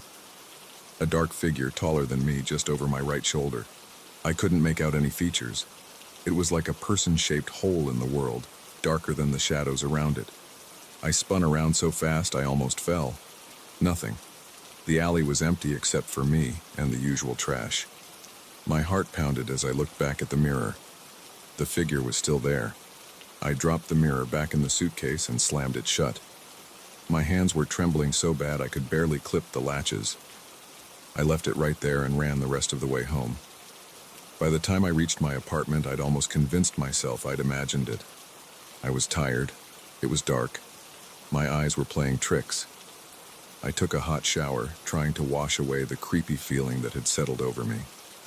Then I wiped the steam from my bathroom mirror. It was there, standing behind me, closer now. Still just a black shape, but I could tell it was watching me. I whirled around, water dripping everywhere. Empty bathroom. When I looked back at the mirror, the figure remained. I ran out without even grabbing a towel. Locked myself in my bedroom, which thankfully doesn't have any mirrors. I spent that whole first night huddled under my blankets like a kid, afraid to look at any reflective surface. Morning didn't help. I saw it in my car's rearview mirror on the way to work, in the polished metal paper towel dispenser in the bar's bathroom, in the window reflections as it got dark outside. Always standing behind me, always gone when I turned around. That was 3 days ago. I haven't slept more than an hour at a time since then. I've covered every mirror in my apartment with sheets, but I still catch glimpses of it in my phone screen, in the TV when it's turned off, even in my spoon at breakfast. The figure gets closer each time I see it. At first, it stayed a few feet behind me. Now it's right at my shoulder. Sometimes I think I can feel cold breath on my neck, but when I reach back, there's nothing there. I went back to the alley yesterday to look for the suitcase. It was gone. I asked every business on the block if someone had picked it up. Nobody had seen it. I called in sick to work today. I can't handle serving drinks with that thing following me around in the bar's mirrors. My boss wasn't happy, but I don't care. I have bigger problems. Like the fact that I'm writing this on my laptop and I can see the figure in my dark screen right now. It's reaching for me. Its hand is inches from my shoulder. When I turn around, my bedroom is empty. But I know it's there, waiting. My phone is ringing. The screen is reflective enough that I can see it standing over me as I type this. Its face. I can finally see its face. God. No. I have to go. It's not just behind me anymore. Every reflective surface in my apartment, they're all filling up with these dark figures, dozens of them, hundreds, pressed against the glass like they're trying to get through. I need to run. I don't know where. Somewhere without reflections, somewhere dark. They're getting closer. If you find this, don't look in that mirror. Don't look in any mirrors. They're waiting on the other side. Watching. Ready. I can hear glass cracking.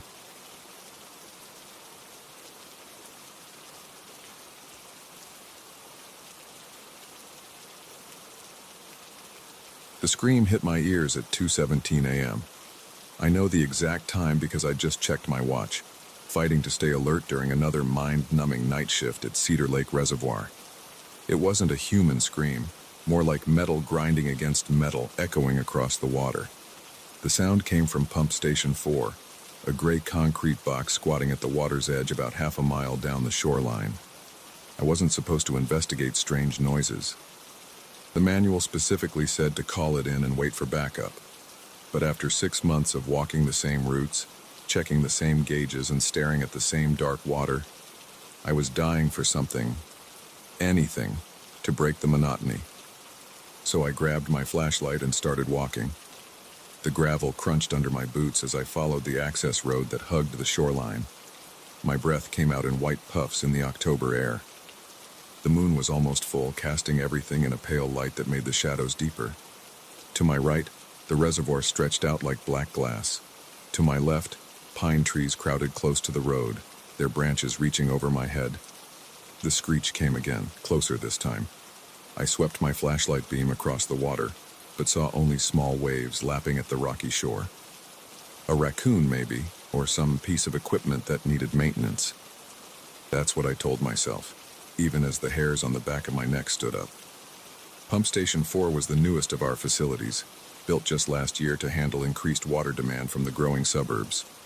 Unlike the other pump houses, this one was fully automated. No overnight staff, just computers and machinery humming away behind locked doors.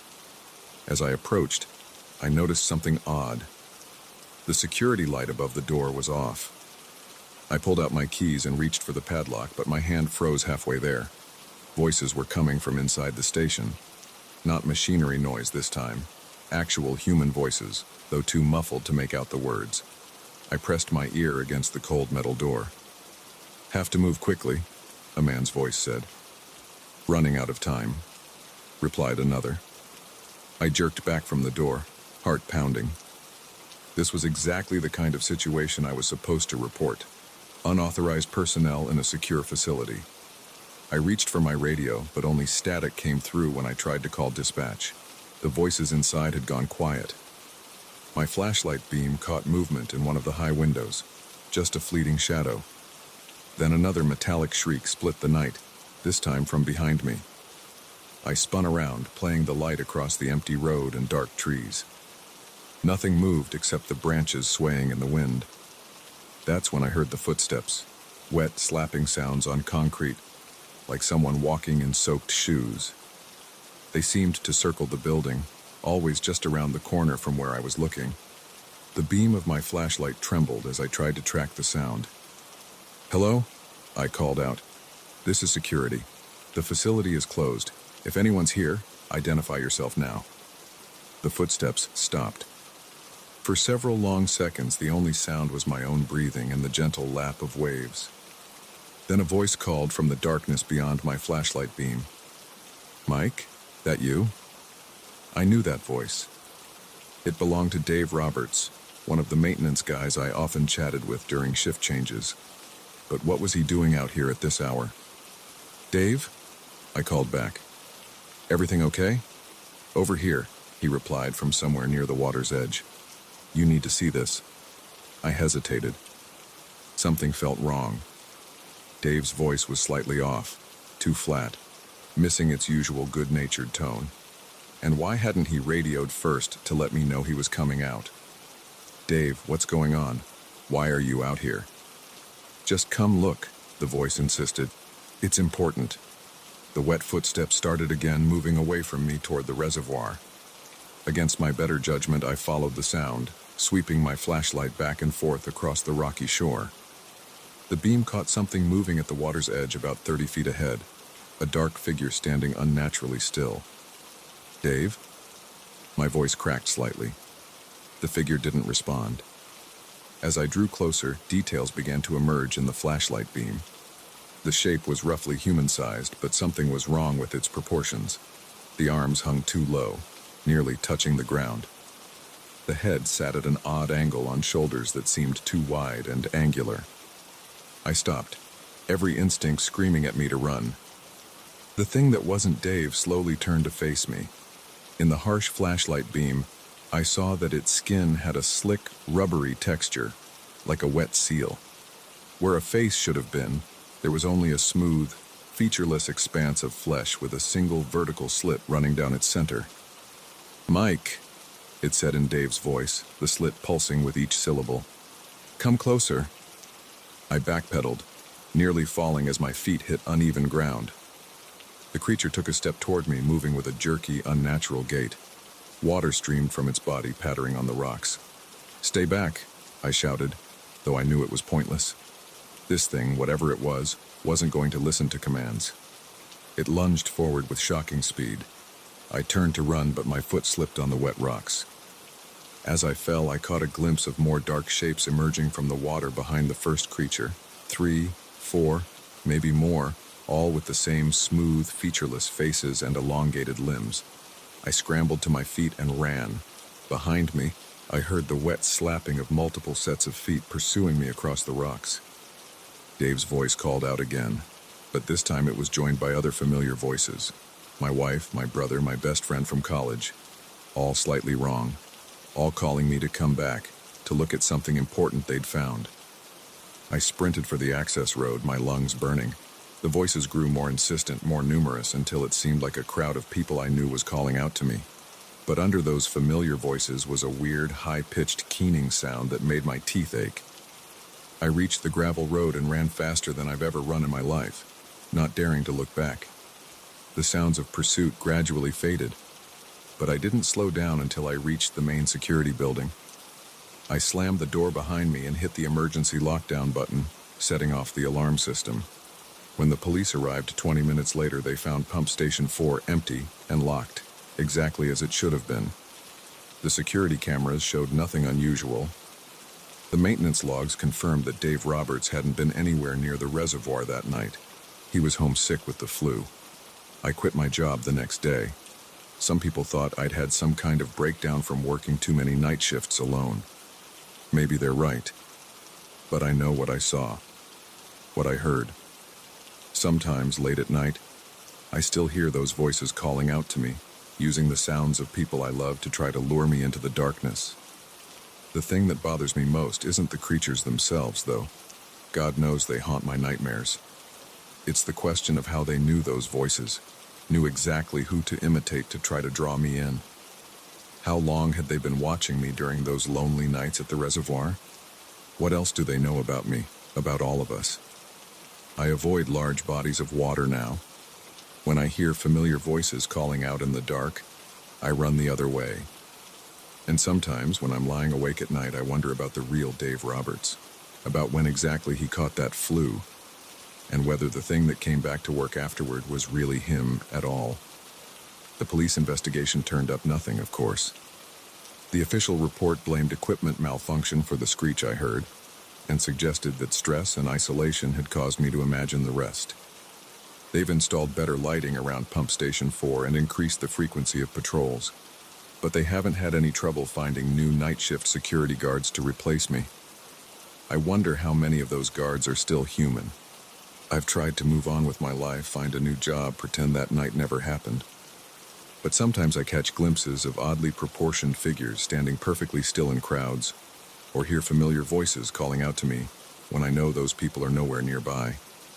And every time I pass a lake or river or even a large pond, I can't help but wonder what might be watching me from just beneath the surface, waiting for another chance to lure me close enough to grab. Last week, I ran into Dave Roberts at the grocery store. He smiled and waved, asked how I'd been. His voice sounded normal. His movements were natural. Everything about him seemed exactly right.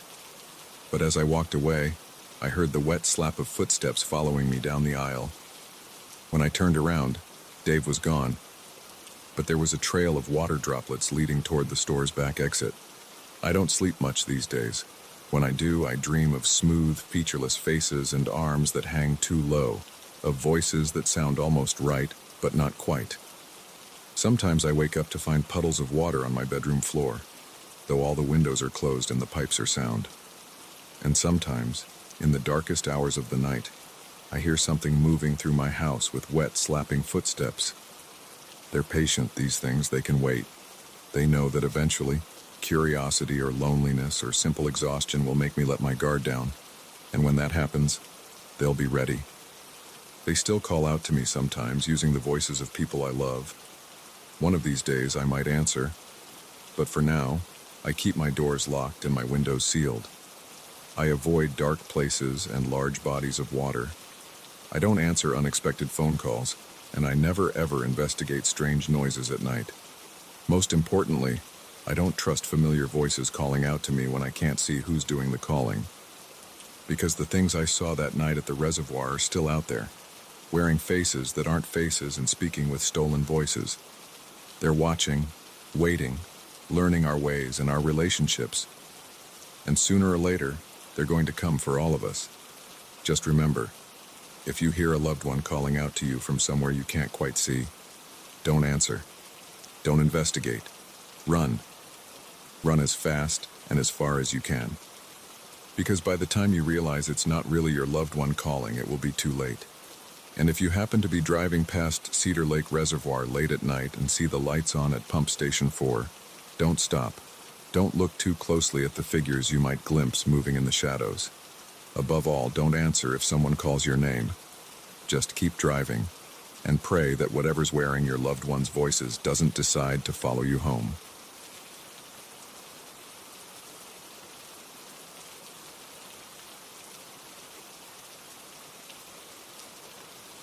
I need to write this down. All of it. Everything that's happened over the past 3 days. My hands are shaking as I type this on my phone, but I have to record what's going on while I still can, while I'm still here. It started on Monday night. I was getting ready for bed, going through my usual routine, checking the doors were locked, turning off the lights downstairs, that kind of thing. I live alone in a small 2-story house on Cedar Street, in one of those cookie-cutter developments they built in the early 2000s. Nothing special about it. Just another suburban house on a quiet street. I went upstairs around 11 p.m. and was about to close my bedroom curtains when I saw it.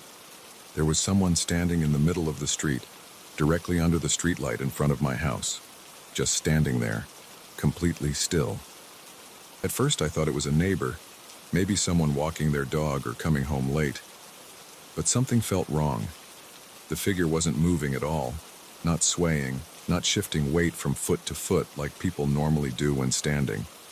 Just perfectly still, like a photograph. I couldn't make out many details from the second floor. The streetlight created a harsh circle of yellow light, and the figure was just a dark shape within it. Tall and thin, wearing what looked like dark clothes. The proportions seemed slightly off somehow, but I couldn't put my finger on why. My digital alarm clock sits on the nightstand next to my window. I glanced at it to check the time, 11:17 p.m., and when I looked back at the street, the figure was gone.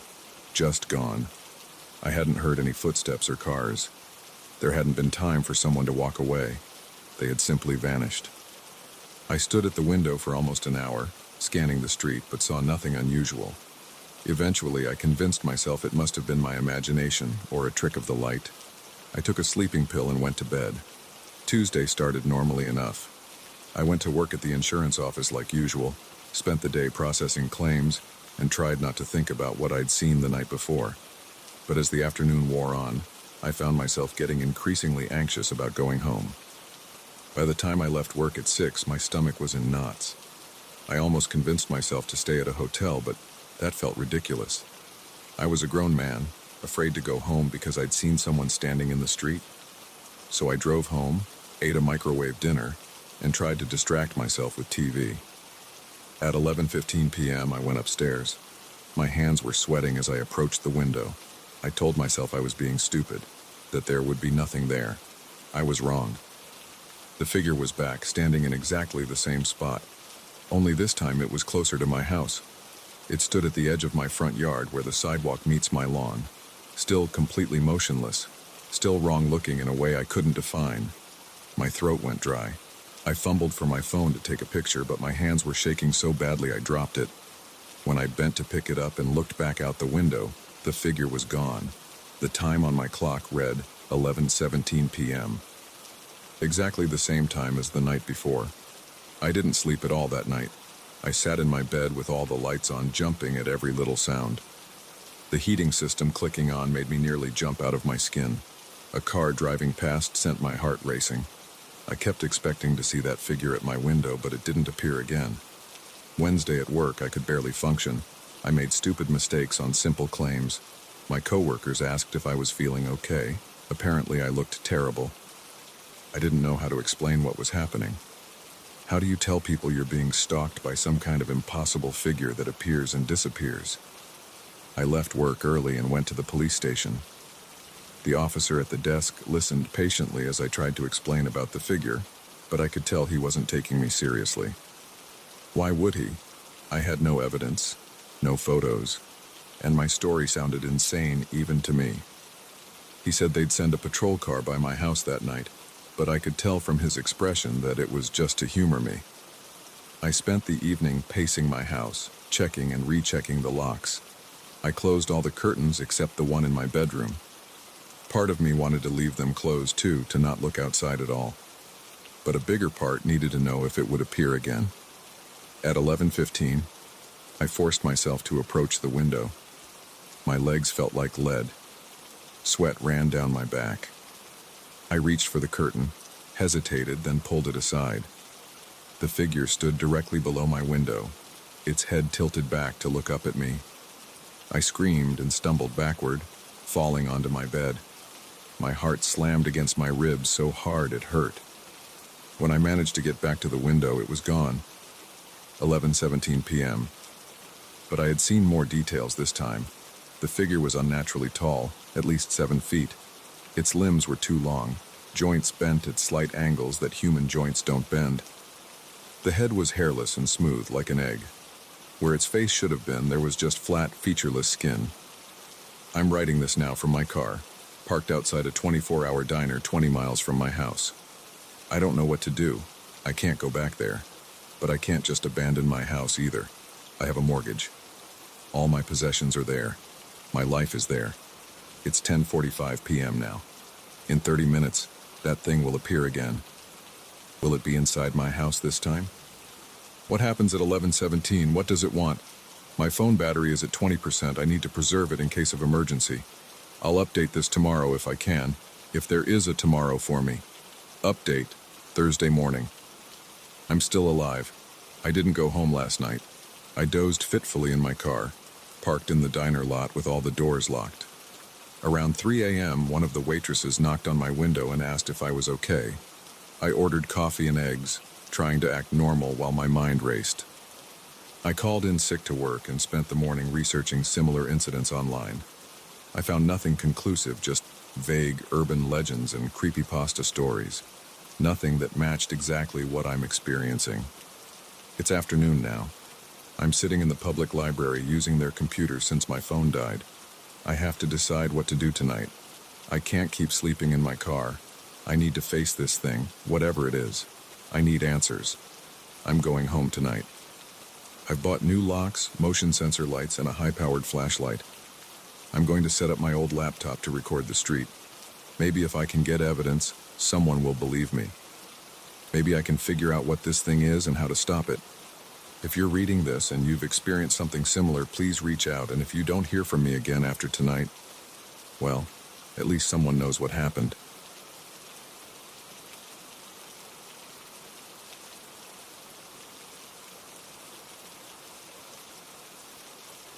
The buzzing fluorescent lights of the Walmart parking lot cast an ugly glow over empty spaces at 11:47 p.m. I was loading groceries into my trunk when I heard it, a car horn blaring non-stop somewhere in the darkness. The sound cut through the quiet night like a drill through concrete. I slammed my trunk shut and looked around, trying to locate the source. That's when I saw it. About 8 spaces down, a black sedan sat empty, its headlights flashing rhythmically. The horn kept blaring. No one was inside. I stood there for a moment, shopping cart still in hand, wondering if I should do something. The sound was giving me a headache. Maybe someone's car alarm was malfunctioning. But something felt wrong about the whole thing.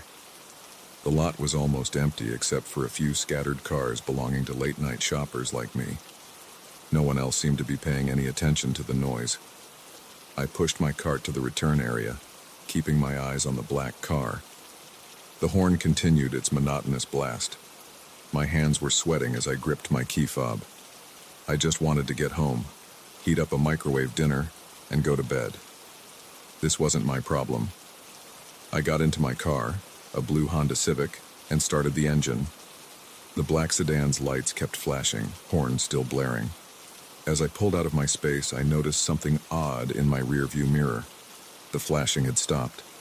The lot behind me was dark and quiet again. The drive home usually took about 25 minutes this time of night. I lived in a small development on the outskirts of town, where the streetlights ended and the woods began. The roads were empty except for the occasional semi-truck. I turned on the radio to fill the silence, some late-night talk show discussing conspiracy theories. 10 minutes into the drive, I checked my mirror again. A pair of headlights appeared in the distance behind me. Nothing unusual about that. Probably just another person heading home after a late-night shopping run. But something made the hair on my neck stand up. The car was getting closer. Much closer. I squinted at my rearview mirror, trying to make out what kind of vehicle it was in the darkness. My stomach dropped when I recognized the shape, a black sedan. "No way," I muttered. "It's not the same car. It can't be." I pressed down harder on the gas pedal, pushing my Honda past the speed limit. The black car matched my speed exactly, maintaining the same distance between us. My hands were shaking on the steering wheel. Sweat dripped down my back. I took a sharp right turn onto Miller Road, a winding back route that would add an extra 10 minutes to my drive but might lose whoever was following me. The black sedan's tires squealed as it made the turn right behind me. Shit, shit, shit. My heart was pounding so hard I could barely breathe. I fumbled for my phone in my jacket pocket, nearly dropping it. Who would I even call? The police? And tell them what? That a car that was honking in a parking lot was now following me. They'd think I was drunk or crazy. I kept driving faster now, taking random turns down residential streets I'd never been on before. The sedan stayed with me through every turn, every acceleration, every attempt to lose it. Its headlights filled my mirrors with blinding light. After 15 minutes of this, I realized I was almost out of gas. The needle hovered just above empty. I couldn't keep driving aimlessly. I needed to make a decision. My house was still 10 minutes away. Maybe I could make it. I turned back onto the main road, my hands slick with sweat on the wheel. The black car was still there, matching my every move. Its headlights seemed to be getting brighter, more intense. Or maybe that was just my imagination playing tricks on me. My neighborhood was just ahead. I turned onto Pine Street, then Oak Drive, then finally my own street, Maple Court. The black sedan followed me the entire way, never falling behind, never getting closer, just maintaining that same exact distance. I pulled into my driveway, killed the engine, and sat there breathing hard. In my rearview mirror, I watched the black car roll to a stop at the curb in front of my house. Its engine idled. My phone was in my hand now, 911 already dialed but not sent. I waited, watching. The sedan's headlights went dark. Its engine cut off. Minutes passed. Nothing happened. No one got out. The car just sat there, a dark shape in the night. My house key dug into my palm as I gripped it. I had to get inside. I couldn't sit in my car all night. Taking a deep breath, I opened my door and stepped out. The night air was cold on my sweaty skin. My legs felt weak as I walked to my trunk to get the groceries. The black sedan remained silent and still. I grabbed all the bags at once, not caring that the plastic was cutting into my fingers. I just needed to get inside. I fumbled with my keys at the front door, dropping them once before managing to get the right key in the lock. The whole time, I could feel the sedan watching me. How can a car watch someone? But that's what it felt like it had eyes. Finally inside, I slammed the door shut and locked it, then locked the deadbolt too. I dropped the grocery bags on the floor and ran to each window, making sure they were all locked. Then I peeked through the living room curtains. The black sedan was gone. My legs gave out and I collapsed onto my couch, shaking. What the hell had just happened? I sat there for a long time, trying to calm down, trying to convince myself there was a logical explanation. Maybe it was just a coincidence. Maybe I was tired and my mind was playing tricks on me. The groceries were still scattered on the floor where I'd dropped them. I should put them away. I should eat something. I should call someone. But I couldn't move. A sound outside made me freeze. An engine idling. I forced myself to look through the curtains again. The street was empty, but I could still hear it, the low rumble of an engine somewhere close by. It was coming from behind the house. My backyard backed up to the woods. There was a small clearing between my property line and where the trees began. That's where the sound was coming from. I crept to my back door and peered through the small window. The black sedan was there, sitting in the clearing, its headlights off but its engine running. As I watched, the headlights suddenly blazed to life, illuminating my entire backyard. The horn started blaring again, that same continuous blast from the parking lot. I stumbled backward, covering my ears. The sound seemed to fill my entire house, vibrating through the walls. I ran upstairs to my bedroom and grabbed the gun from my nightstand, a Glock 19 I'd bought for home protection but never thought I'd need to use. My hands were shaking so badly I could barely check if it was loaded. The horn kept blaring. I could see the headlights casting strange shadows on my bedroom wall through the curtains. Shadows that seemed to move and twist in impossible ways. I called 911. The dispatcher's voice was calm as I tried to explain what was happening. Yes, there was a car in my backyard. No, I didn't know who it belonged to. Yes, it had followed me home. No, I couldn't see the driver. Sir, units are on their way. Please stay inside and away from the windows. Are you alone in the house? Yes, I said. Then I remembered my security cameras. I'd installed them last year after a string of break-ins in the neighborhood. Wait, I have cameras. I can check the footage. I kept the dispatcher on the line as I pulled up the security app on my phone. The backyard camera showed the black sedan clearly, still blasting its horn, headlights blazing. But something was wrong with the image. Every few seconds, it seemed to glitch, like digital static running through the frame. I switched to the front yard camera, checking the footage from when I'd arrived home. I watched myself pull into the driveway, followed by the black sedan. I watched myself get out, get the groceries, go inside. Then I watched as the sedan disappeared. One frame it was there, the next it was gone. No movement, no driving away. Just there, then not there. Sir? The dispatcher's voice brought me back. Officers should be arriving any moment. Can you still hear the vehicle? I listened. The horn had stopped. The house was silent. I looked at my phone screen again. The backyard camera showed an empty clearing. No car, no headlights, nothing but darkness and trees. It's gone, I said. It just vanished again. 5 minutes later, 2 police cars pulled up in front of my house, lights flashing but sirens off. The officers searched the property thoroughly. They found tire tracks in the clearing behind my house, but nothing else. They took my statement, checked my security footage, and told me they'd increase patrols in the area. Probably just some kids playing pranks, one officer said, but call us if it happens again. They left around 2 a.m. I sat in my living room until sunrise, gun on the coffee table, jumping at every sound. The groceries stayed on the floor, forgotten.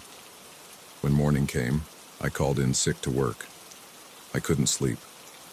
I kept checking the security cameras every few minutes, expecting to see the black sedan return, but it never did. I spent the day researching similar incidents online, looking for any pattern or explanation. I found nothing concrete, just vague stories on paranormal forums and Reddit threads about phantom vehicles and ghostly pursuers. Nothing that helped make sense of what had happened. That night, I ordered delivery instead of going shopping. I couldn't face another parking lot after dark. Not yet. The next day at work, I tried to convince myself it had all been some kind of strange hallucination brought on by stress and lack of sleep. But I knew what I'd seen, what I'd heard, what I'd felt. A week passed. Then 2. No sign of the black sedan. My nerves slowly began to settle. I started shopping during daylight hours only. I varied my routes home. I installed more security cameras and motion sensor lights around my property. But sometimes late at night I still hear it. The faint sound of a car horn in the distance. A continuous blast that goes on. And when I check my rearview mirror while driving home, I find myself holding my breath, watching for headlights behind me. I know it's still out there somewhere, waiting, watching, and someday, probably when I least expect it, I'll hear that horn again. I'll see those headlights in my mirror, and this time maybe I'll find out what it wants. But for now, I keep my gun loaded, my doors locked, and my security cameras running. And I never, ever go shopping at night anymore. Last week, I saw a black sedan for sale in my neighbor's driveway.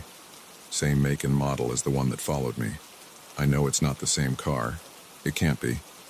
But I've started taking the long way around the block to avoid driving past it, just in case. Because the thing that scares me most isn't the memory of that night. It's not the horn or the headlights or the impossible disappearances. What terrifies me is the question that keeps me awake at night, the one I can't stop thinking about. What if it finds me again? And what if next time it doesn't just follow me home? I keep telling myself I'm being paranoid, that it was just a random incident, a bizarre coincidence, maybe even a vivid dream. But deep down, I know better. Because every time I close my eyes, I see those headlights in my mirror. Every time I step outside at night, I listen for that horn. And sometimes, when I'm driving home late from work because I had to stay for an emergency meeting, I catch myself checking the rearview mirror more often than usual, looking for a familiar shape in the darkness behind me, waiting for the flash of headlights that I know, somehow, will come again. The police never found any explanation. The security camera footage showed nothing useful, just digital glitches and impossibilities. My neighbor sold their black sedan last month, but I still take the long way around the block. Some nights I sit in my living room with all the lights off, watching the street through a gap in the curtains. I tell myself I'm being ridiculous, that I need therapy, or medication, or both, that I'm letting one strange incident control my entire life. But then I'll hear a car engine idling somewhere nearby, or catch a glimpse of headlights sweeping across my wall, and my heart will start racing all over again. Because now I know something I didn't know before that night. Sometimes the things that follow us home aren't human. Sometimes they're not even alive in any way we understand. And sometimes they're just waiting for the right moment to finish what they started. So I keep watching, and waiting, and wondering. And every time I hear a car horn in the distance, every time I see headlights in my mirror, I hold my breath and count to 10. Because maybe this time it's just a normal car, with a normal driver, going about their normal business. Or maybe, just maybe, it's my black sedan coming back to find me. And next time, I don't think it's going to just sit in my backyard and honk its horn. Next time, I think it's going to want something more.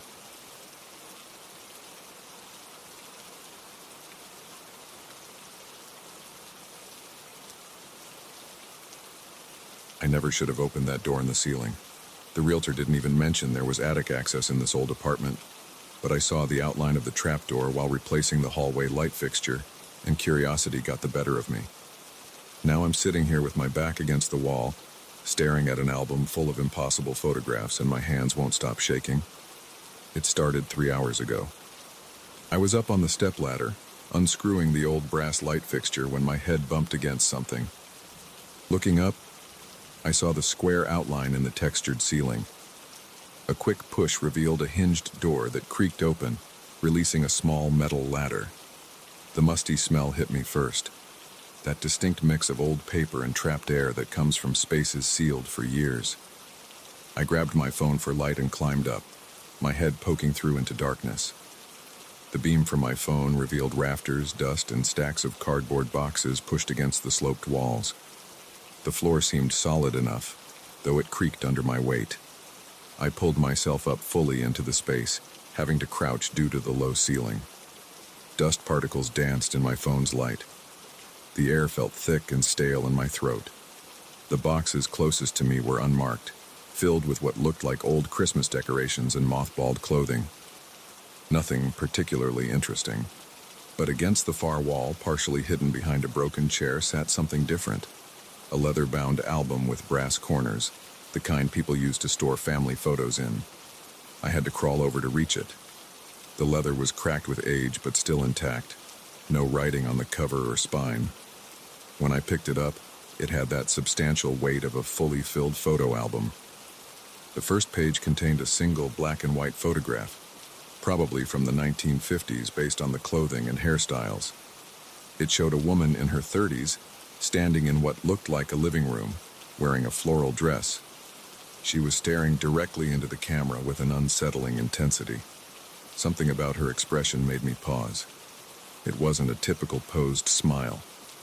Her eyes seemed to be looking right at me, not just at the camera. I turned the page. Another photo, this time of an elderly man in a suit, probably from the 1960s based on the style. Same thing, staring straight ahead with an unnatural focus. The next photo showed a teenage girl from what looked like the 1970s, then a middle-aged man from the 1980s based on his clothes. Page after page, different people from different decades, but always that same direct stare. The photos became more recent as I progressed through the album. The film quality improved, colors appeared, then the sharp clarity of digital photos. But that intense stare remained constant. These weren't casual snapshots or posed portraits. Each subject's eyes seemed to pierce through the photograph, like they were actually looking at me right now. I noticed something else too. The backgrounds became increasingly familiar. The most recent photos were clearly taken in this building. I recognized the distinctive crown molding and window frames. A woman from what looked like the early 2000s stood in what had to be my kitchen, though with different cabinets. A man from maybe 2010 in what was now my living room, before the walls were repainted. My hands started to sweat as I neared the end of the album. The final pages held photos from the last few years. The locations were unmistakable now. The hallway outside my door, the stairwell I use every day, the lobby downstairs. Always different people, always staring directly at the viewer with that same unsettling intensity. Then I reached the last photo, and my blood turned to ice. It showed a man in jeans and a gray t-shirt taken from behind as he stood on a stepladder, reaching up to unscrew a light fixture. The photo was clearly taken today. Those were my clothes. That was me. I slammed the album shut and spun around, heart pounding. The attic was empty, just boxes and dust and shadows. But I could feel it now, the weight of dozens of eyes watching me through the photographs. My hands trembled as I reopened the album to that last picture. The timestamp in the corner showed it was taken just 17 minutes ago. I shoved the album away and scrambled toward the trap door. As I moved, I heard the soft click of a camera shutter somewhere in the darkness behind me. I nearly fell in my rush to get down the ladder, pulling it up and slamming the ceiling door shut as soon as I was through. Now I'm sitting on my hallway floor, the album next to me. I've tried calling my brother 3 times, but it keeps going to voicemail. The police would think I'm crazy. Maybe I am crazy, but I know what I saw. The shutter sound is coming from inside the walls now. Click, click, click. Moving closer. I should run, get out of the apartment, but my legs won't work. All I can do is sit here and listen to it draw nearer. Click, click. There's something else too. A new weight in my pocket that wasn't there before. I reach in with trembling fingers and pull out a Polaroid photograph. The image is still developing, but I can already make out my current position. Sitting on the floor, back against the wall, right hand reaching into my pocket. The timestamp shows 3 minutes from now. I hear footsteps in the attic above me now. Slow, deliberate steps moving toward the trap door. Dust filters down through the cracks. The door handle is starting to turn. Click. I should run. I need to run. But I can't stop staring at the photo in my hand as it continues to develop. In it, I'm still sitting against the wall, but I'm looking up toward the ceiling. My face shows an expression of pure terror.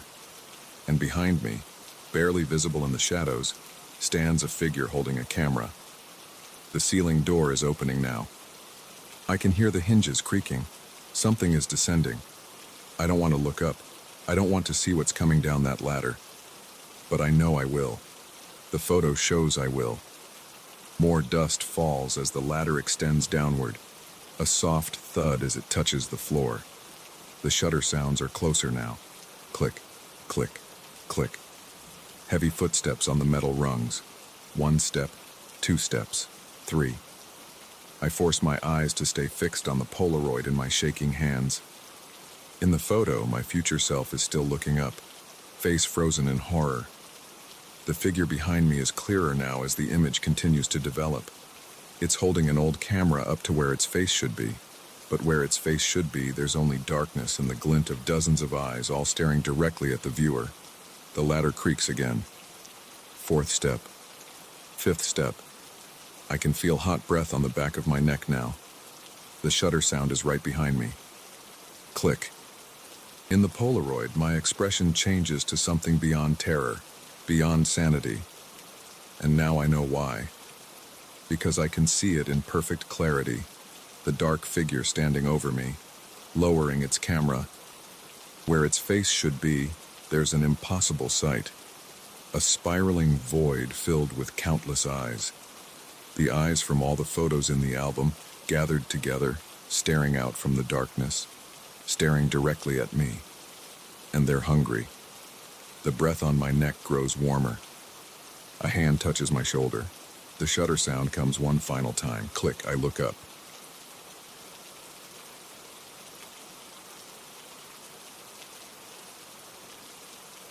I've been driving for rideshare apps for 6 years. You learn to read people quickly in this job. The quiet ones, the drunk ones, the chatty ones, they all have their tells. But nothing in those 6 years prepared me for what happened last Thursday night. I still wake up in cold sweats thinking about it, about him, about what he knew, about what I saw, or didn't see, in my rearview mirror. The request came in at 11:42 p.m., a pickup from the Marriott downtown, heading to the airport. Standard fare for that time of night. I pulled up to the hotel entrance where a man in a charcoal gray suit stood waiting with a small carry-on bag. He was tall, maybe 6'2", with close-cropped gray hair and wire-rimmed glasses. Nothing remarkable about him, just another business traveler heading home. He opened the back door and slid in smoothly. The leather seats creaked under his weight. "Evening," I said, glancing in the rearview mirror to make eye contact like I always do. "Airport, right?" "Yes, Terminal B," he replied. His voice was deep but soft, like someone used to speaking in boardrooms. I noticed his perfect posture, hands folded neatly in his lap. I pulled away from the curb and merged into the light late-night traffic. The dashboard clock read 11:44 p.m. "Long day of meetings?" I asked, making the usual small talk. "Actually, Tom, I'm here because of you." My hands tightened on the steering wheel. I hadn't told him my name. I hadn't even started the ride in the app yet. "How do you know my name?" He smiled. I caught it in the mirror. "I know quite a bit about you, Tom Sullivan. Born August 12, 1985 at Mercy Hospital. Your mother Janet worked as a librarian. Father unknown. You grew up in that little blue house on Maple Street, the one with the crooked mailbox your mom never got around to fixing." My mouth went dry. The traffic light ahead turned red, and I brought the car to a stop. My heart hammered against my ribs. "Who are you?" "You moved out at 18, he continued as if I hadn't spoken. "Tried community college for a semester before dropping out. Worked construction until the accident in 2017 that messed up your back. Started driving rideshare after that. You live alone in apartment 4B at the Parkview Apartments. You feed that stray orange cat that hangs around the building. You named him Max." Sweat beaded on my forehead. The light turned green. I pressed the gas harder than necessary and the engine revved. "Look, I don't know who you are or how you know these things, but your mother died 3 years ago," he cut in. "Pancreatic cancer. You visit her grave every Sunday with yellow daisies. Those were her favorite." My hands shook on the wheel. "Stop it. You blame yourself for not noticing the symptoms sooner, for not making her go to the doctor when she first started losing weight." I said stop. I jerked the wheel slightly, swerving into the next lane before correcting. A car behind us honked. "You still have her library card in your wallet. You can't bring yourself to throw it away." I grabbed my phone from the mount, ready to end the ride and kick him out. But when I looked at the screen, the app wasn't even open. I hadn't started the trip. "What do you want from me?" My voice cracked. Just to talk, Tom. There are some things you need to know about your father. Ice filled my veins. I don't have a father. Everyone has a father, Tom. Yours just happened to be something different. I glanced in the rearview mirror again, trying to get a better look at his face. That's when I noticed it. The mirror showed my empty back seat. The leather cushions were unmarked, uncompressed. But I could hear him breathing behind me, could feel the weight of his presence. I whipped my head around. He was there, sitting calmly, hands still folded in his lap. I faced forward again. Empty mirror. My foot slammed the brake. We screeched to a halt in the middle of the street. More honking behind us. What are you? Your father wasn't human, Tom. Which means you're not entirely human either. Get out. I fought to keep my voice steady. Get out of my car right now. You've felt it your whole life, haven't you? That something was different about you? The way you can sense people's emotions, the way animals are drawn to you, the strange dreams. I unbuckled my seatbelt and turned fully around to face him. I said, get. The back seat was empty. Looking for me? His voice came from beside me now. He sat in the passenger seat, straightening his tie. I scrambled for the door handle, but my fingers wouldn't close around it. My whole body felt heavy, like I was moving through mud. Your abilities are starting to manifest, Tom. That's why I'm here, to help you understand what's happening, what you're becoming. This isn't real, I mumbled. I'm tired. I'm hallucinating. You know that's not true. You've always known you were different. Remember the incident at your mother's funeral, when all the flowers wilted at once? That was you, your grief affecting the living things around you. It's in your blood. The heaviness spread through my limbs. My vision blurred at the edges. Your father was a being of considerable power. He broke our laws by coupling with a human, by fathering you. But now that your mother is gone, there's no reason to hide what you are anymore. What? My tongue felt thick. What am I?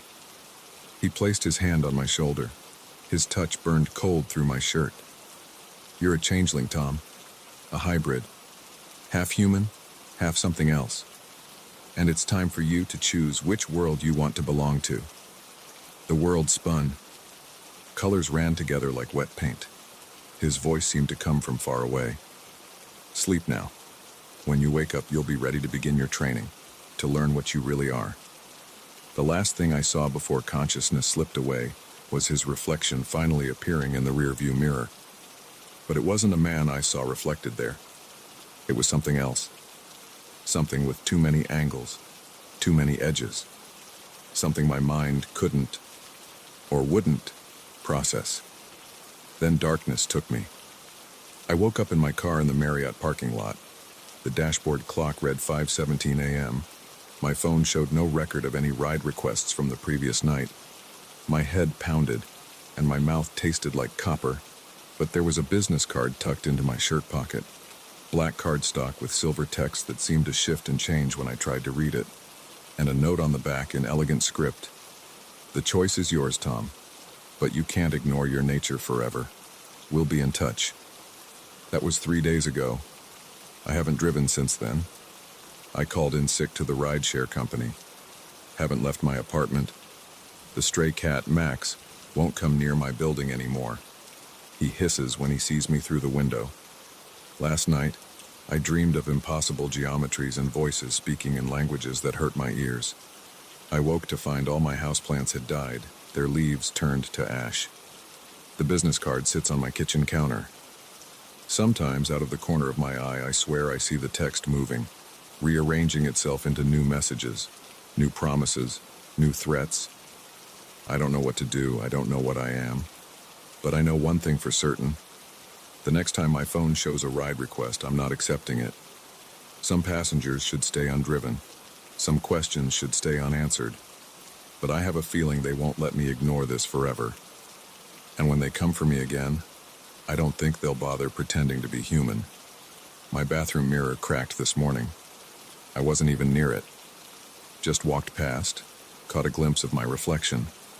But for a split second, What I saw looking back at me wasn't entirely my face. I'm writing this down because I need someone to know what happened. What's happening? If you're reading this and you're a rideshare driver, pay attention to your mirrors. Pay attention to your passengers.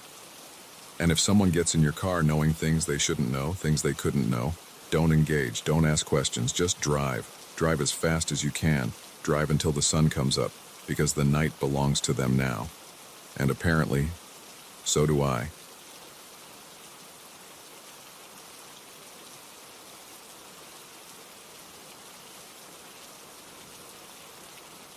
I should have just left that laptop where I found it, but I didn't. Now I can't sleep, can't eat, can't close my eyes without seeing those images. I keep the lights on 24/7, and I've covered every window in my house. Not that it matters. The photos showed he was already inside.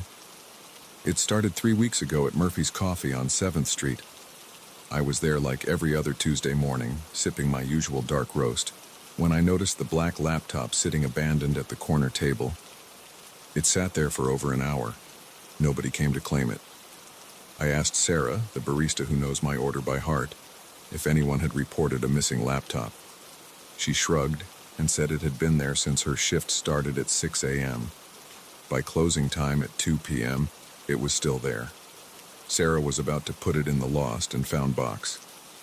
"I'll take it," I said. "Maybe I can find the owner." I work in IT, so I figured I could dig through the files and find some contact information. Plus, I had a spare charger at home that would fit it. Sarah seemed relieved. One less thing for her to deal with. The laptop was a basic Dell model, maybe 3 years old. No stickers or identifying marks. Just some scratches on the lid and worn keys that showed heavy use. I took it home, plugged it in, and waited for it to charge. That night, after microwaving a frozen burrito for dinner, I sat down at my kitchen table and opened the laptop. It powered on immediately, no password required. The desktop was completely empty except for one folder labeled Home. My first red flag should have been that file name, but curiosity got the better of me. I double-clicked. Inside were hundreds of image files, all numbered sequentially. I opened the first one. My coffee mug slipped from my hand and shattered on the floor. The photo showed my living room, my couch, my TV, my collection of sci-fi novels on the shelf. The image was dark, taken at night, but I could make out every detail. Someone had been inside my house. My hands shook as I opened the next file. My kitchen, shot from the doorway. The dirty dishes I'd left in the sink that morning were clearly visible. Next image. My bedroom, photographed from the corner by my closet. The unmade bed. The laundry basket overflowing with clothes. Image after image showed different angles of my house. All taken within the last week, based on details I could recognize. The half-empty takeout containers in my fridge. The pile of mail on my counter. The jacket I'd thrown over my chair 2 days ago. I slammed the laptop shut and ran through my house, checking every door and window. All locked. No signs of forced entry. I grabbed a kitchen knife and searched every room, every closet, under every bed. Nothing. Back at my kitchen table, I forced myself to look through more photos. Most were from the past week, but as I went deeper into the folder, I found older ones. Months older, years older. All taken inside my house, all showing my daily life in stark detail. In some, I could see myself, sleeping, eating, working at my computer, always unaware of the camera. But the most terrifying images were the ones where I could make out a dark figure in the background, standing in doorways, crouching in corners, watching me. I called the police. 2 officers came within 20 minutes. They took the laptop and wrote up a report. Checked my house again. Found nothing. They said they'd investigate, but I could tell they weren't taking it seriously. Just another paranoid civilian with an overactive imagination. That night, I couldn't sleep. I sat in my living room with every light on, the kitchen knife close at hand. Every creak of the house made me jump. Every shadow looked like a figure lurking in wait.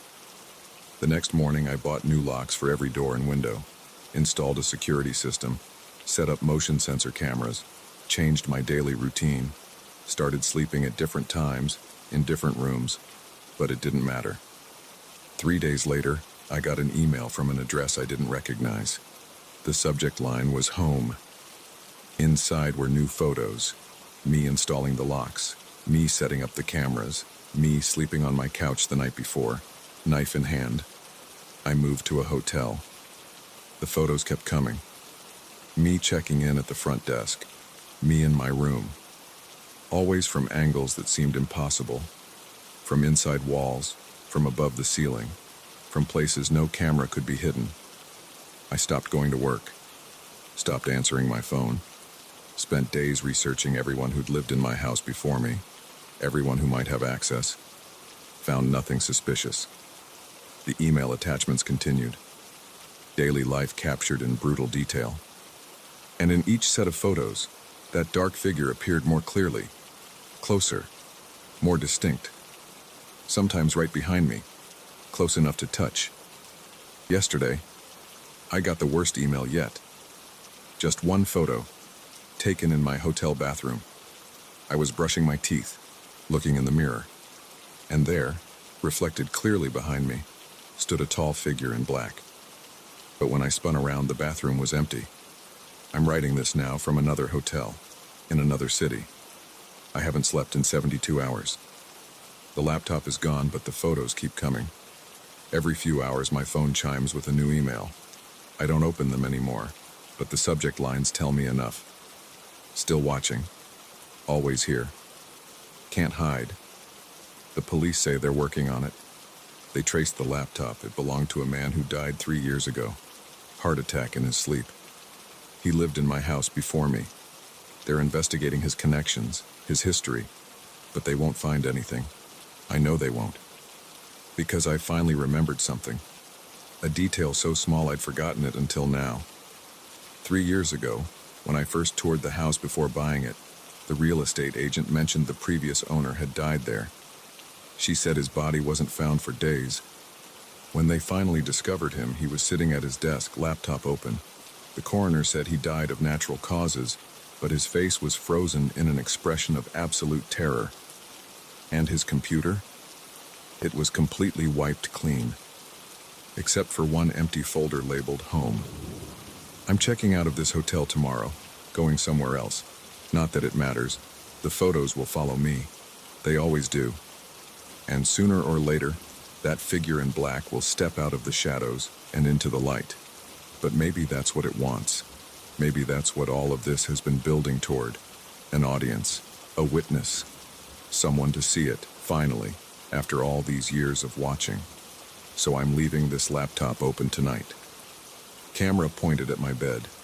If you're reading this, it means someone found it, like I found that other laptop in the coffee shop. And if you open that camera folder, the one labeled home that just appeared on the desktop, you'll see what happened to me. Just remember, once you look, you can't stop looking. And once it knows you're watching, it will never stop watching back. The sun is setting now. The shadows in my room are growing longer. And in the corner of my eye, I can see something moving, something dark, getting closer. I won't turn around, won't give it the satisfaction. Instead, I'm going to hit save and close this file. Then I'll leave this laptop somewhere public, a coffee shop maybe, and whoever finds it, well, you'll see for yourself. Just know that if you're reading this, it's already too late. Check your email, look behind you, and whatever you do, don't open that folder labeled home. Not that it matters, you will anyway, we all do. The figure is right behind me now. I can feel its cold breath on my neck. Time to go. Good luck.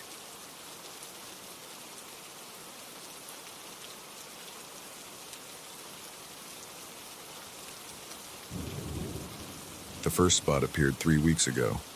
A dark smudge about the size of a quarter right at eye level on my bathroom mirror. I tried to wipe it off with Windex and a paper towel. It didn't budge. I scraped at it with my fingernail. Nothing. I even tried bleach. The spot stayed exactly where it was, a perfect black circle that somehow seemed to sit beneath the surface of the glass. 2 days later, I noticed another spot, smaller this time, near the bottom corner. By the end of the week, there were 5 of them scattered across the mirror. I bought a new mirror from Home Depot. The spots appeared on that one too, in exactly the same places, within hours of hanging it up. That's when I started filming. I'm not some paranormal investigator or ghost hunter. I'm an accountant. I deal with numbers, spreadsheets, and tax forms. My name is David Chen. I'm 34 years old, and until last month, the strangest thing that ever happened to me was finding a dollar bill in a washing machine. But here I am at 3 a.m., sitting on my closed toilet lid with a smartphone pointed at my bathroom mirror, watching shadows move where they shouldn't be. The first night I filmed, nothing happened. The second night, too. On the third night, at exactly 2:47 a.m., I saw it. A darkness that moved like liquid behind the glass, flowing between the spots like black water through invisible tubes. I dropped my phone. When I picked it up and looked again, everything was normal. But I checked the video later. It was there, clear as day. Something moving inside my mirror. I should have moved out then. Should have packed my bags and found a new apartment. But I had just signed a 2-year lease, and more importantly, I needed to know what was happening. So I kept filming. Every night I sat there in the dark, watching and waiting. The movements started getting more frequent, more deliberate. The shadows would gather around the spots, swirling and churning like storm clouds in miniature. Sometimes they formed shapes that almost looked like faces, but would dissolve before I could be sure. The spots grew larger, spreading outward like ink stains on paper. Last night, I heard it breathe.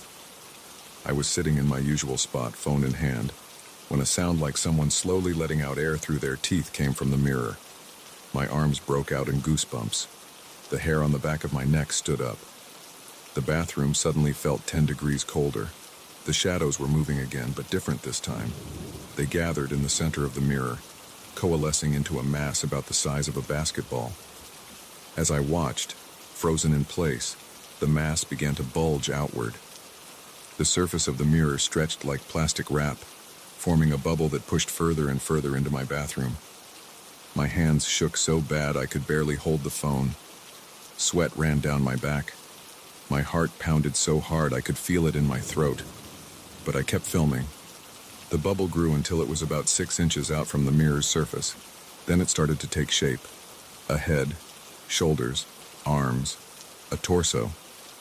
All black as pitch, like a 3-dimensional shadow pushing through from somewhere else. I wanted to run, my legs tensed, ready to bolt, but something kept me there. Fear, maybe, or curiosity, or both.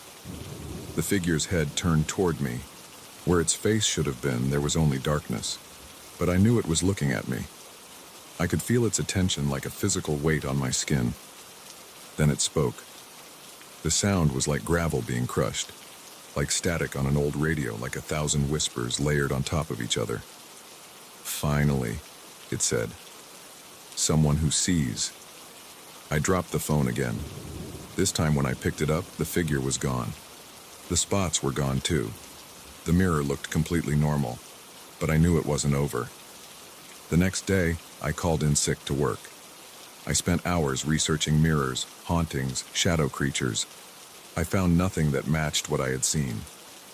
I tried showing the video to my best friend Mike, but every time I played it back, all you could see was an empty bathroom. The footage showed nothing unusual at all. That night I set up 3 cameras instead of just one. My phone, my laptop's webcam, and an old digital camera I found in my closet. I positioned them at different angles, making sure the entire mirror was covered. The spots reappeared as soon as the sun set. They were bigger now, some of them the size of my fist. The shadows started moving earlier too, around midnight instead of waiting until the early morning hours. I sat on the toilet lid, watching all 3 screens. My hands were steady now. The fear was still there, but it had changed into something else. A kind of desperate determination. I needed answers. At 1:23 a.m., the shadows gathered again. The figure emerged faster this time, pushing through the mirror like it was walking through a curtain of water. In the harsh light of my bathroom, I could see details I had missed before. Its surface wasn't just black. It rippled and shifted like oil in sunlight. Where its feet touched the floor, small shadows spread out like ink drops in water. "Who are you?" I asked. My voice came out stronger than I expected. The figure tilted its head. "Wrong question," it said in that impossible voice. "Ask what we are." "We?" It raised an arm, pointing at the mirror behind it. The glass had turned completely black. As I watched, more figures began pushing through. 2, 5, 10. Soon my small bathroom was crowded with shadow beings, all identical, all facing me. My breath came in short gasps. Sweat soaked through my t-shirt. The temperature had dropped so low I could see my breath forming clouds in the air. The first figure spoke again. "We have waited so long, watched through every mirror, looking for someone who could see us, and now you have. What do you want?" "To cross over completely, permanently." It took a step toward me. "We need an anchor, a connection to this side. You can provide that." I stood up, backing away until I hit the wall. "How?" "Simple. Trade places with one of us. Just for a moment. Just long enough for the door to open fully. And then what? Then we bring the others through. All of them. From every mirror. Everywhere." My hand found the doorknob behind me. "And what happens to me?" The figure's surface rippled. "You stay on our side. A fair trade." I turned the knob. "No. We weren't asking permission." They moved as one, surging toward me. I yanked the door open and ran. Behind me, I heard that grinding, whispering voice. "You can't run forever. We're in every mirror now. Every reflection. Watching. Waiting. We'll find you again." I slammed my apartment door and drove to a hotel. But when I looked in the rearview mirror, I saw spots beginning to form. That was yesterday. I'm writing this now from my car, parked at a rest stop off I-80. I've covered every reflective surface with duct tape. My phone stays face down. I haven't looked in a mirror since I ran. But I know they're still there, waiting. I can feel them watching, even now. The spots are spreading. I see them in puddles on the ground, in store windows, in the chrome of passing cars. They're getting bigger, more numerous. Sometimes out of the corner of my eye I catch glimpses of movement in reflective surfaces. Dark shapes shifting and flowing. I don't know how long I can keep running. There are mirrors everywhere, reflections everywhere, and they're patient. So patient. I'm posting this as a warning. If you see spots on your mirror that won't go away, don't investigate. Don't film them. Don't watch them. Just run. But most importantly, don't look too closely at any mirrors for a while. You might start to see them too, and once you do, they'll never stop watching. I have to go now. The sun is setting, and I swear I just saw something move in my side mirror. If anyone reads this and knows how to help, please reach out. But don't expect a quick response. I'll be busy covering mirrors and running, always running.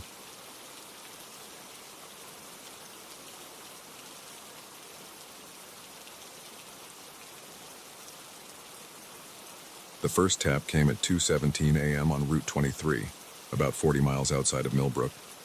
I know the exact time because I glanced at the dashboard clock when I heard it, a clear, metallic knock from somewhere above my head.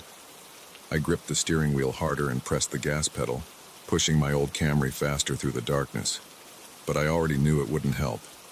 The note I'd found earlier that day kept repeating in my mind.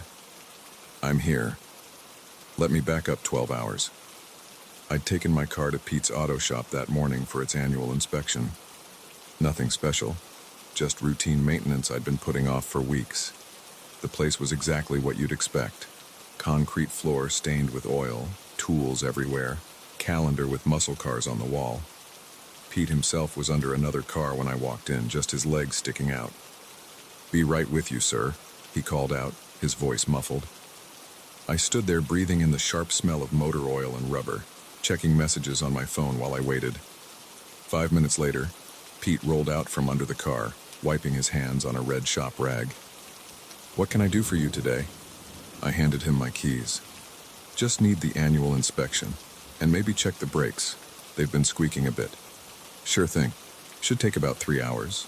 Want to wait or need a ride somewhere? I'll grab an Uber to work. Call me when it's done. He nodded, already popping my hood to take a look.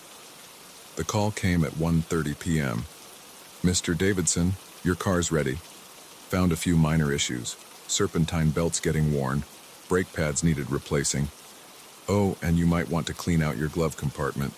Found some old receipts and stuff scattered in there when I was checking your registration. That last part made me pause. I never keep anything in the glove compartment. Well, there was definitely some paper in there.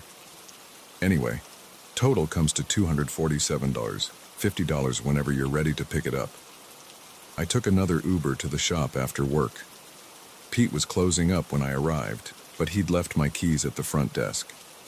I paid, got in my car, and immediately opened the glove compartment. There was a single piece of paper inside, not a receipt, just a plain white square torn from a notebook with 3 words written in black ink. I'm here. I stared at it for a full minute. The handwriting wasn't mine. It wasn't my wife Sarah's either. She'd left 6 months ago anyway, taking everything that was hers. I crushed the paper in my fist and threw it in the trash can by Pete's office. Probably just some kid messing around while their parents got their car fixed. I drove home, ate a microwave dinner, watched some TV, and went to bed. Nothing unusual. But I couldn't sleep. The note kept nagging at me. At 1:45 a.m., I got up and went to the garage. I told myself I was being paranoid, but I had to check. I turned on every light in the garage and inspected my car. Under the hood, in the trunk, under the seats, behind the sun visors. Nothing seemed out of place. I was about to go back inside when I noticed the glove compartment was slightly open. Inside was another piece of paper identical to the first. I'm here. My hands started shaking. I'd thrown away the first note. This was a new one. I got in the car and started driving, not sure where I was going. Just needed to move, to do something. The streets were empty at that hour. I turned onto Route 23 heading west, pushing 70 in a 55 zone. That's when I heard the first tap above my head. I jabbed the brakes, slowing to 45. My headlights cut through the darkness ahead, showing nothing but empty road and dense forest on both sides. The tap came again, louder this time, like someone knocking on the roof with their knuckles. My throat went dry. Sweat broke out on my forehead. I reached for my phone in the cup holder, but my hand was shaking so bad I dropped it on the floor. The tapping continued, moving from the roof to the passenger side window. I jerked the wheel, swerving onto the shoulder. The car fishtailed slightly before coming to a stop, kicking up gravel. I switched on the dome light and twisted around in my seat, looking in every direction. Nothing. Just empty seats and dark windows. The tapping stopped. I sat there, engine idling, listening to my own rapid breathing. A semi-truck roared past, making the whole car shake. Its taillights disappeared around a bend, leaving me alone again. I put the car in drive and pulled back onto the road. My hands were cold and clammy on the steering wheel. I kept checking the rearview mirror every few seconds, though I wasn't sure what I expected to see. The next sound wasn't a tap. It was a scrape, long and deliberate, like fingernails dragging across the roof. I fought the urge to slam on the brakes again. The scraping moved toward the back of the car, then stopped at the rear window. "This isn't real," I said out loud. My voice sounded strange and thin in the quiet car. "This isn't happening." The scraping started again, this time moving forward along the driver's side. I could hear it clearly even over the engine and the wind, a horrible scratching noise right next to my head. I pressed the gas pedal to the floor. The speedometer climbed. 65, 75, 85. Something hit the driver's window hard enough to make me yell. I saw a flash of movement in my peripheral vision, but didn't dare turn to look. The tapping returned, faster now, like angry Morse code on the roof. A sign appeared in my headlights. Rest area 1 mile. I took the exit so fast the tires squealed. The rest area was empty except for 2 parked semis, their drivers presumably sleeping in their cabs. I screeched to a stop under a bright security light and jumped out of the car. The roof was covered in scratches, deep gouges in the paint that definitely hadn't been there before, crisscrossing the entire surface. But there was no sign of what had made them. My legs felt weak. I leaned against the car, trying to slow my breathing. That's when I saw it, another piece of paper tucked under the windshield wiper. My hands were trembling so badly I could barely unfold it. "Look behind you." I spun around. Nothing but empty parking spaces and the dark tree line beyond. I turned back to the car and froze. There was someone in the back seat. No, not someone. Something. A shape darker than the surrounding darkness pressed against the rear window. As I watched, paralyzed, it moved. A hand pressed against the glass. Long fingers, too long, spreading out like pale spiders. I ran, sprinted across the parking lot toward the semis, my feet pounding on the asphalt. Behind me, I heard car doors opening and closing. I reached the first truck and started pounding on the door. "Help! Please, somebody help!" The driver's side window rolled down. A heavy-set man with a gray beard peered out, looking annoyed. "What's your problem, buddy?" "There's something..." I turned to point at my car and stopped mid-sentence. The parking lot was empty. My Camry was gone. The truck driver was saying something else, but I wasn't listening. I walked slowly back to where I'd parked, my shoes crunching on loose gravel. There was no sign my car had ever been there. No tire marks, no dropped papers, nothing. I called the police. They arrived 20 minutes later and took my statement, but I could tell they didn't believe me. How could they? I barely believed it myself. They gave me a ride to the nearest town, a place called Miller's Creek, and dropped me at a 24-hour diner. I sat in a booth, drinking bad coffee and waiting for sunrise. At 6:47 a.m., my phone buzzed. A text from an unknown number. "Check the parking lot." My coffee cup clattered against the saucer as I set it down. I walked to the window on shaking legs. My Camry was parked right outside, looking exactly as it had yesterday morning when I picked it up from Pete's. No scratches on the roof. No signs of damage anywhere. I went out to the car. The door was unlocked. In the cup holder was my phone, the same one I was holding in my hand, somehow in two places at once. The glove compartment was open. Inside was a final note. "See you tomorrow." I left the car there, took a bus home, and called a tow truck to pick it up. They brought it to my house that afternoon. I haven't driven it since. It's sitting in my garage right now, covered with a tarp. Sometimes at night I hear tapping coming from under the cover. I don't look, I don't check, and I definitely don't open the glove compartment. But I know what I'll find if I do. Another note. Another promise. Because whatever got in my car that night isn't finished with me. It's still here. Waiting. I know this because every morning, no matter how many times I throw them away, there's a piece of paper on my kitchen counter. Always the same 3 words. I'm here.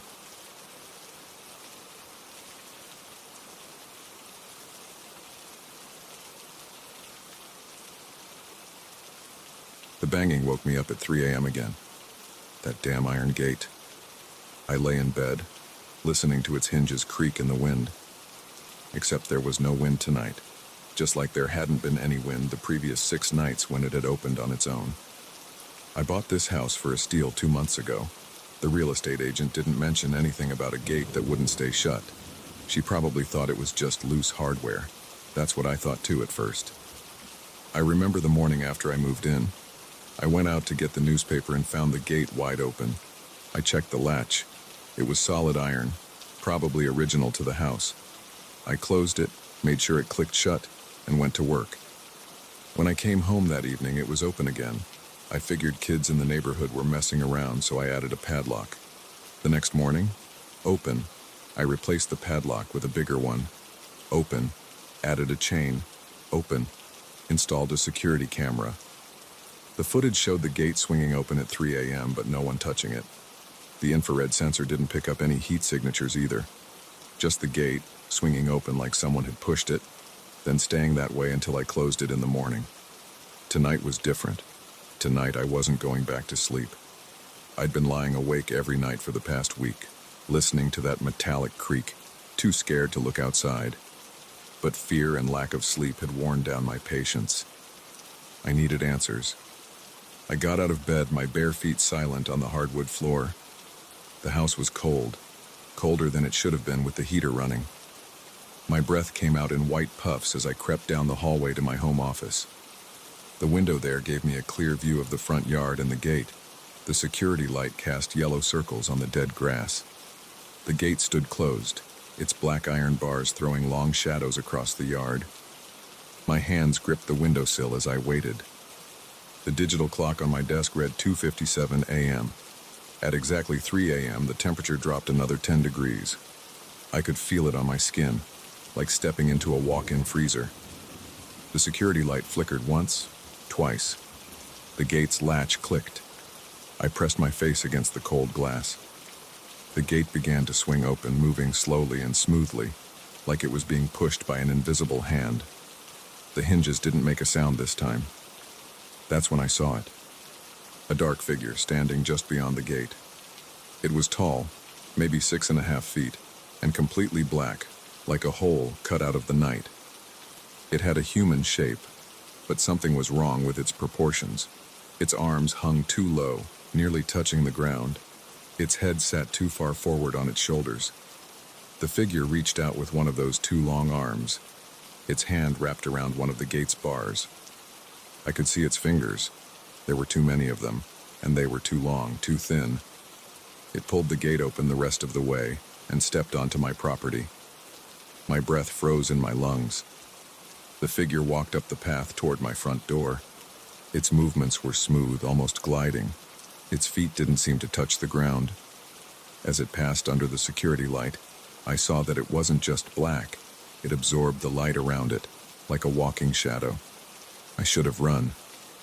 I should have called the police. I should have done anything except stand there watching. But I couldn't move. My muscles had locked up, and my mind had gone blank with terror. The figure reached my front porch. It turned its head, slowly, mechanically, and looked directly at my window. I still couldn't see a face, just that absolute darkness. But I knew it saw me. I knew it had always known I was watching. It raised one of those wrong hands and pressed a finger against the window glass. The glass frosted over instantly, ice crystals spreading out from the point of contact. The cold hit me like a physical blow, and I finally managed to stumble backward. I ran. I ran to my bedroom, slammed the door, and wedged my desk chair under the handle. I could hear footsteps in the hallway, slow, deliberate steps that made the floorboards creak. They stopped outside my door. The temperature plummeted. Ice formed on the inside of my windows. The light bulb in my bedside lamp shattered. I huddled in the corner, wrapping my arms around myself, trying to stop shaking. Something scraped against my door, not knocking, but dragging those long fingers across the wood.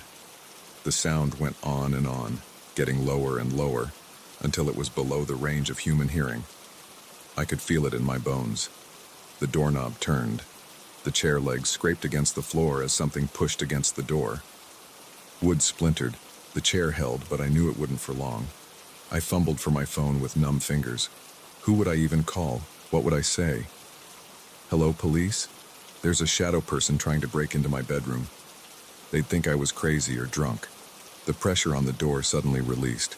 The footsteps moved away back down the hallway. I heard the front door open and close.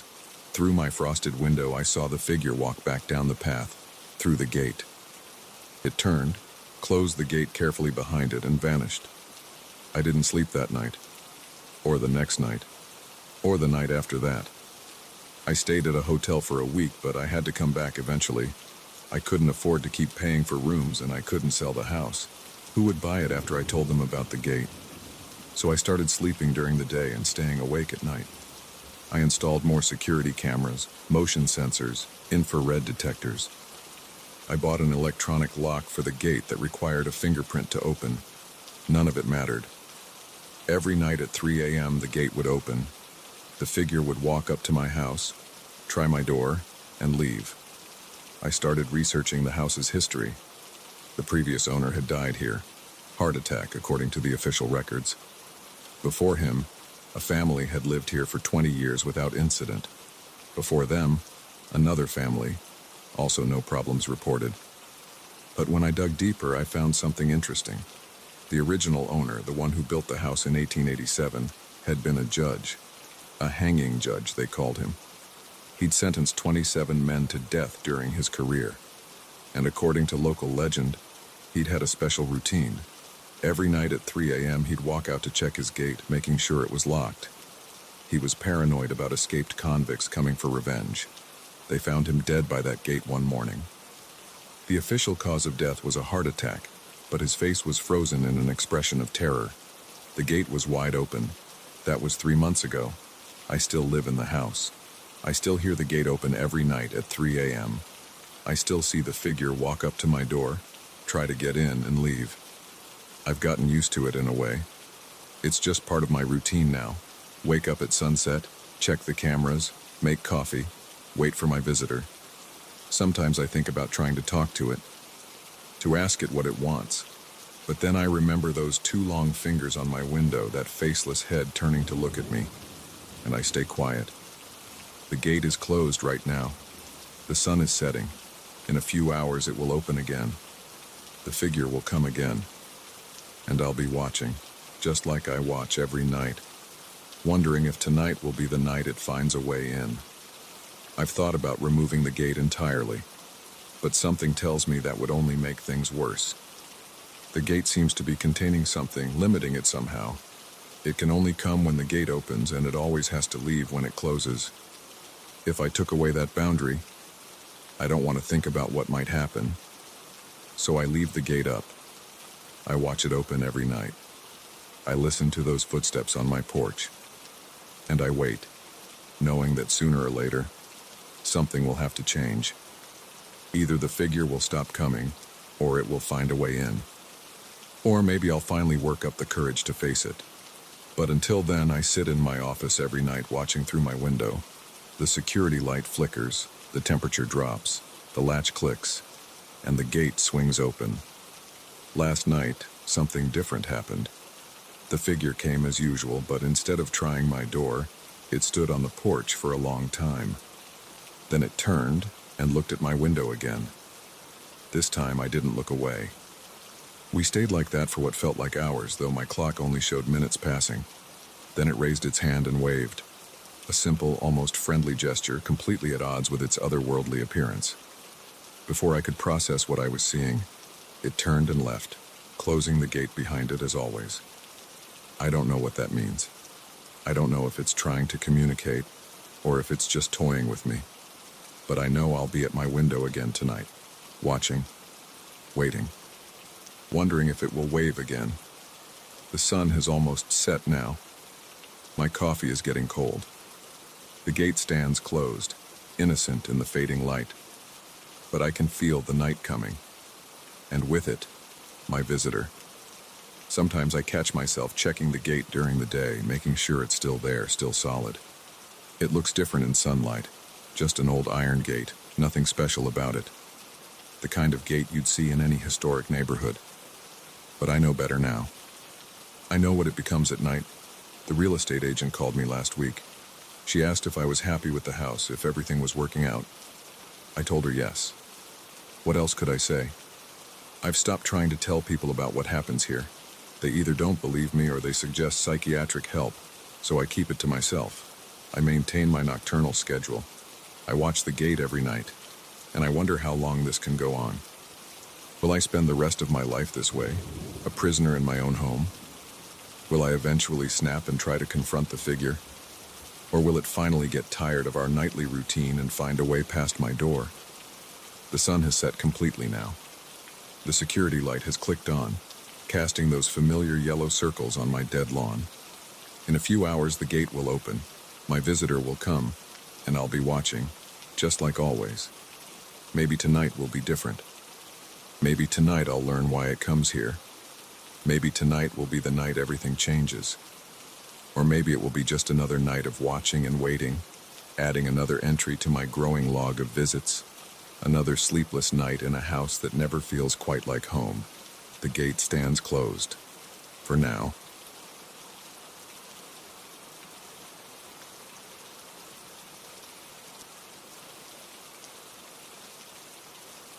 I don't usually work this late, but tonight was different. The Anderson account needed my attention, and I couldn't afford any mistakes. The clock on my computer showed 11:47 p.m. when it happened. Everyone else had left hours ago. Even the cleaning crew had finished their rounds and disappeared into the night. Our office occupies the entire 14th floor of the Riverside building, an aging structure from the 1960s that's seen better days.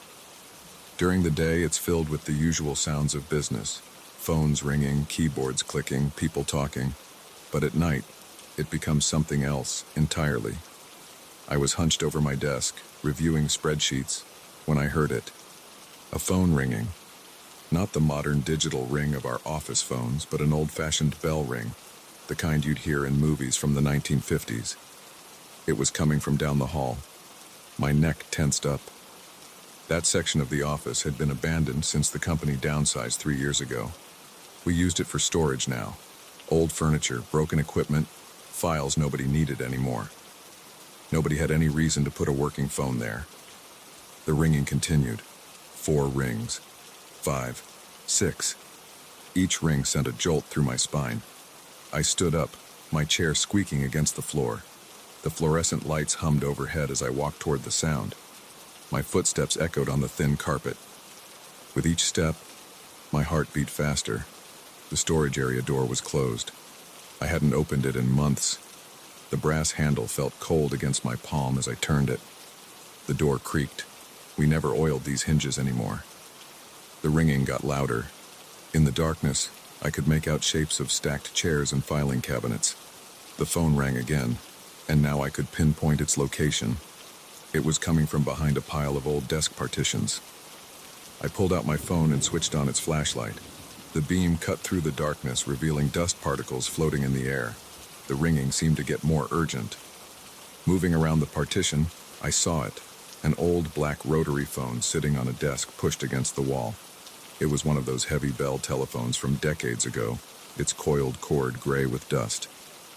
My hand shook as I reached for the receiver. The plastic felt grainy under my fingers. I lifted it to my ear. "Hello?" Static crackled on the line. Then a voice spoke, deep, raspy, like someone who'd smoked too many cigarettes for too many years. "I can see you." My entire body went cold. The voice was clear, no static now. "Who is this?" I demanded, but my voice came out weak. "Red tie, blue shirt. You loosened the tie 3 hours ago. There's a coffee stain on your left sleeve." I looked down at my clothes. Everything the voice described was exactly right. Sweat broke out on my forehead. "What do you want?" I tried to sound tough, but the tremor in my voice gave me away. "Look at the window behind you." I spun around. The office's floor-to-ceiling windows showed the city lights spread out below. And there, in the reflection, I saw myself, and nothing else. Just my own pale face staring back. "I don't see anything," I said into the phone. "Not that window. The building across the street. 14th floor. 3rd window from the left." My eyes darted to where the voice directed. The building across the street was an older office tower, similar to ours. Most of its windows were dark, but there, on the 14th floor, 3rd window from the left, I saw a faint light. "Who are you?" I whispered. The voice chuckled. The sound made my skin crawl. I slammed the receiver down. My hands were shaking so badly I almost dropped my phone. I aimed its light at the back of the old telephone, following the cord to the wall. There was no jack. The cord ended in a frayed stub. The phone wasn't connected to anything. I backed away from the desk, stumbling over a chair. My elbow hit a filing cabinet, sending pain shooting up my arm. I needed to get out of there. As I turned to run, the phone rang again. I froze. The ringing filled the room, impossibly loud now. Against every instinct screaming at me to run, I found myself reaching for the receiver again. "Stop this," I said. "You should check your email," the voice said. A notification sound pinged from my phone. New email. With trembling fingers, I opened my inbox. The new message had no subject line, no sender address, just an attachment, a JPEG file. I opened it. The photo showed me, standing exactly where I was, holding the phone to my ear with one hand and my cell phone in the other. The image was taken from across the street, through a window. The timestamp on the photo was from 30 seconds ago. "How are you doing this?" My voice cracked. "I've been watching you for weeks now. You stay late every Tuesday and Thursday. You order the same sandwich from the deli on the corner. Turkey on rye, no mayo. You talk to yourself when you think no one's around." My throat closed up. Everything the voice said was true. "What do you want from me?" "Look at your computer screen." I turned toward my desk, visible through the storage room doorway. My computer screen had gone black, even though I knew I'd left spreadsheets open. As I watched, words began appearing, as if someone was typing them. "I know what you did." "I haven't done anything," I said into the phone. "The Anderson account.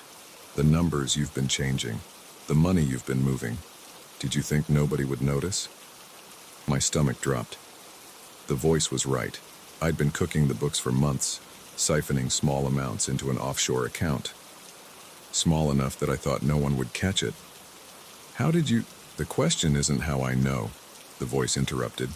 "The question is, who else am I going to tell?" A new email notification pinged. This one contained documents, screenshots of transactions, account numbers, dates, amounts. Everything I'd tried to hide. "What do you want?" I asked again, but I already knew the answer. 500,000. Bitcoin. I'll send the wallet address in a minute. "You have until midnight tomorrow." "That's impossible. I don't have that kind of money." "The Anderson account does, and you know how to move it, just like you've been doing, but bigger this time. One last transaction." "I can't." "Third drawer down, right side of your desk," the voice said. "The bottle of scotch you keep there. You'll need it tonight while you work. And don't bother trying to trace this call.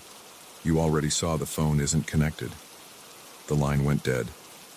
I lowered the receiver slowly. My shirt was soaked with sweat. Looking at my computer screen again, I saw the threatening message had disappeared.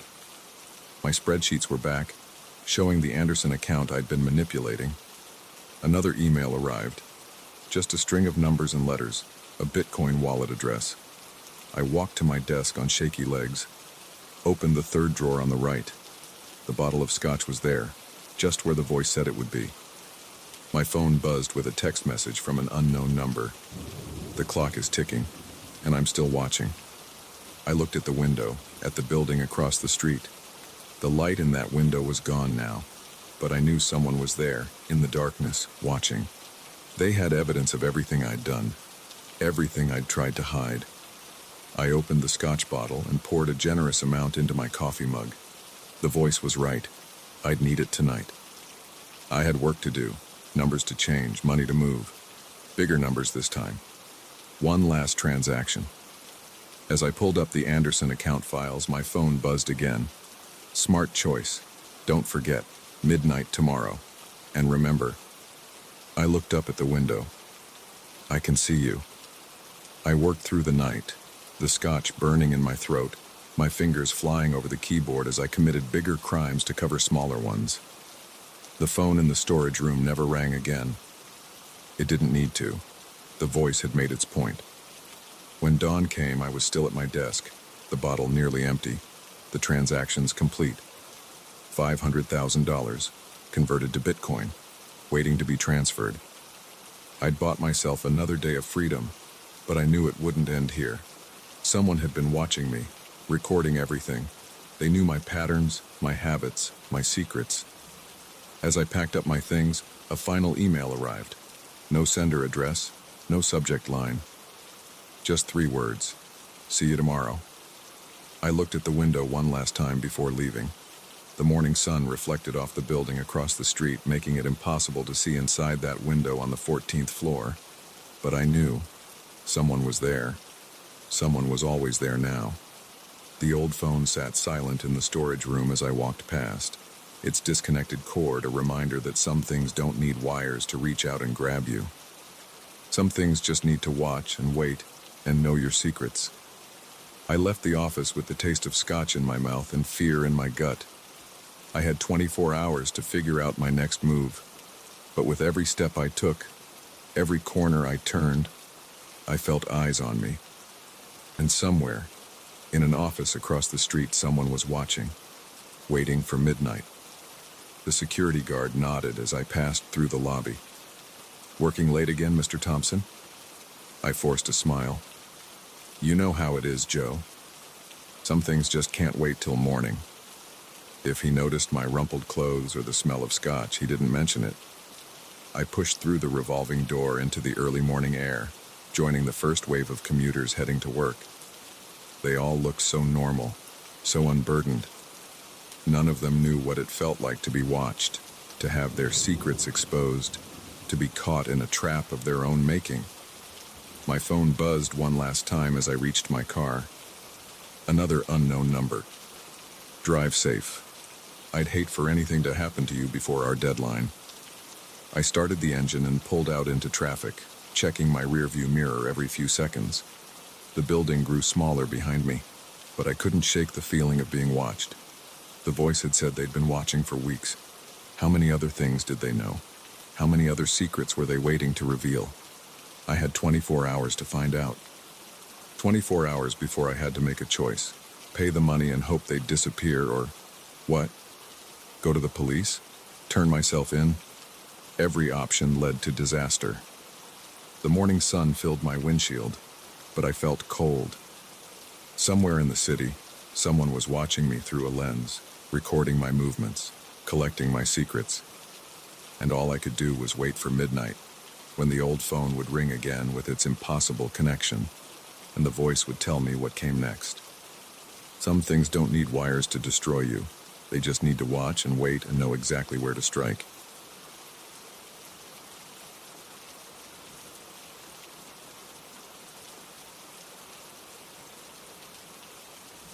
The security system showed all doors locked.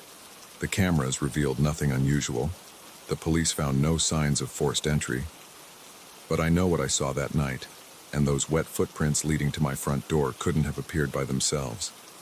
I've replayed the events in my head 1,000 times trying to make sense of it. This is what happened. I woke up at 3:17 a.m. on Tuesday. My throat felt like sandpaper, and my mouth tasted stale. I hadn't drunk enough water that day. I never do when I'm working from home. The bedroom was quiet except for the soft whir of the ceiling fan and Sarah's steady breathing beside me. I sat up slowly, careful not to wake her. The springs in our old mattress creaked despite my efforts. Sarah stirred but didn't wake. I swung my legs over the side of the bed, my bare feet touching the cold hardwood floor. The house settled around me with small creaks and groans. Normal sounds I'd heard 100 times before. The hallway was dark when I opened the bedroom door. The nightlight we usually kept plugged in near the bathroom had burned out again. I made a mental note to replace it in the morning. My eyes adjusted slowly to the darkness. The outline of the stair railing emerged from the shadows, a pale guide in the gloom. I walked to the top of the stairs, my hand finding the smooth wooden banister. 15 steps down to the first floor. I knew them by heart after living here for 6 years. The first 2 steps creaked. They always did. The third step was silent. The fourth creaked again. Halfway down, I stopped. Something felt wrong. The darkness at the bottom of the stairs looked different, denser somehow. I squinted, trying to make out shapes in the gloom. That's when I saw it. A shadow, darker than the surrounding darkness. It stood motionless on the bottom step, roughly the size and shape of a person. But it was too dark to be a normal shadow. It seemed to absorb what little light there was, creating a void in the shape of a human figure. My hand gripped the banister harder. The wood groaned under my fingers. I couldn't move. My breath came in short, sharp bursts. My heart pounded so hard I could feel it in my throat. The shadow didn't move. It just stood there as if waiting. I tried to convince myself it was just my eyes playing tricks. Lack of sleep, too many late-night horror movies, the basement door casting weird shadows. But I knew our basement door was on the other side of the house, and this shadow looked solid, real. My mouth went even drier. Sweat beaded on my forehead despite the cool air. I needed to turn on the lights. The switch was at the bottom of the stairs, just past where the shadow stood. My legs wouldn't move. I forced myself to take another step down. The stair creaked, a sound that seemed impossibly loud in the silence. The shadow remained still. Another step, another creak. 5 more steps to go.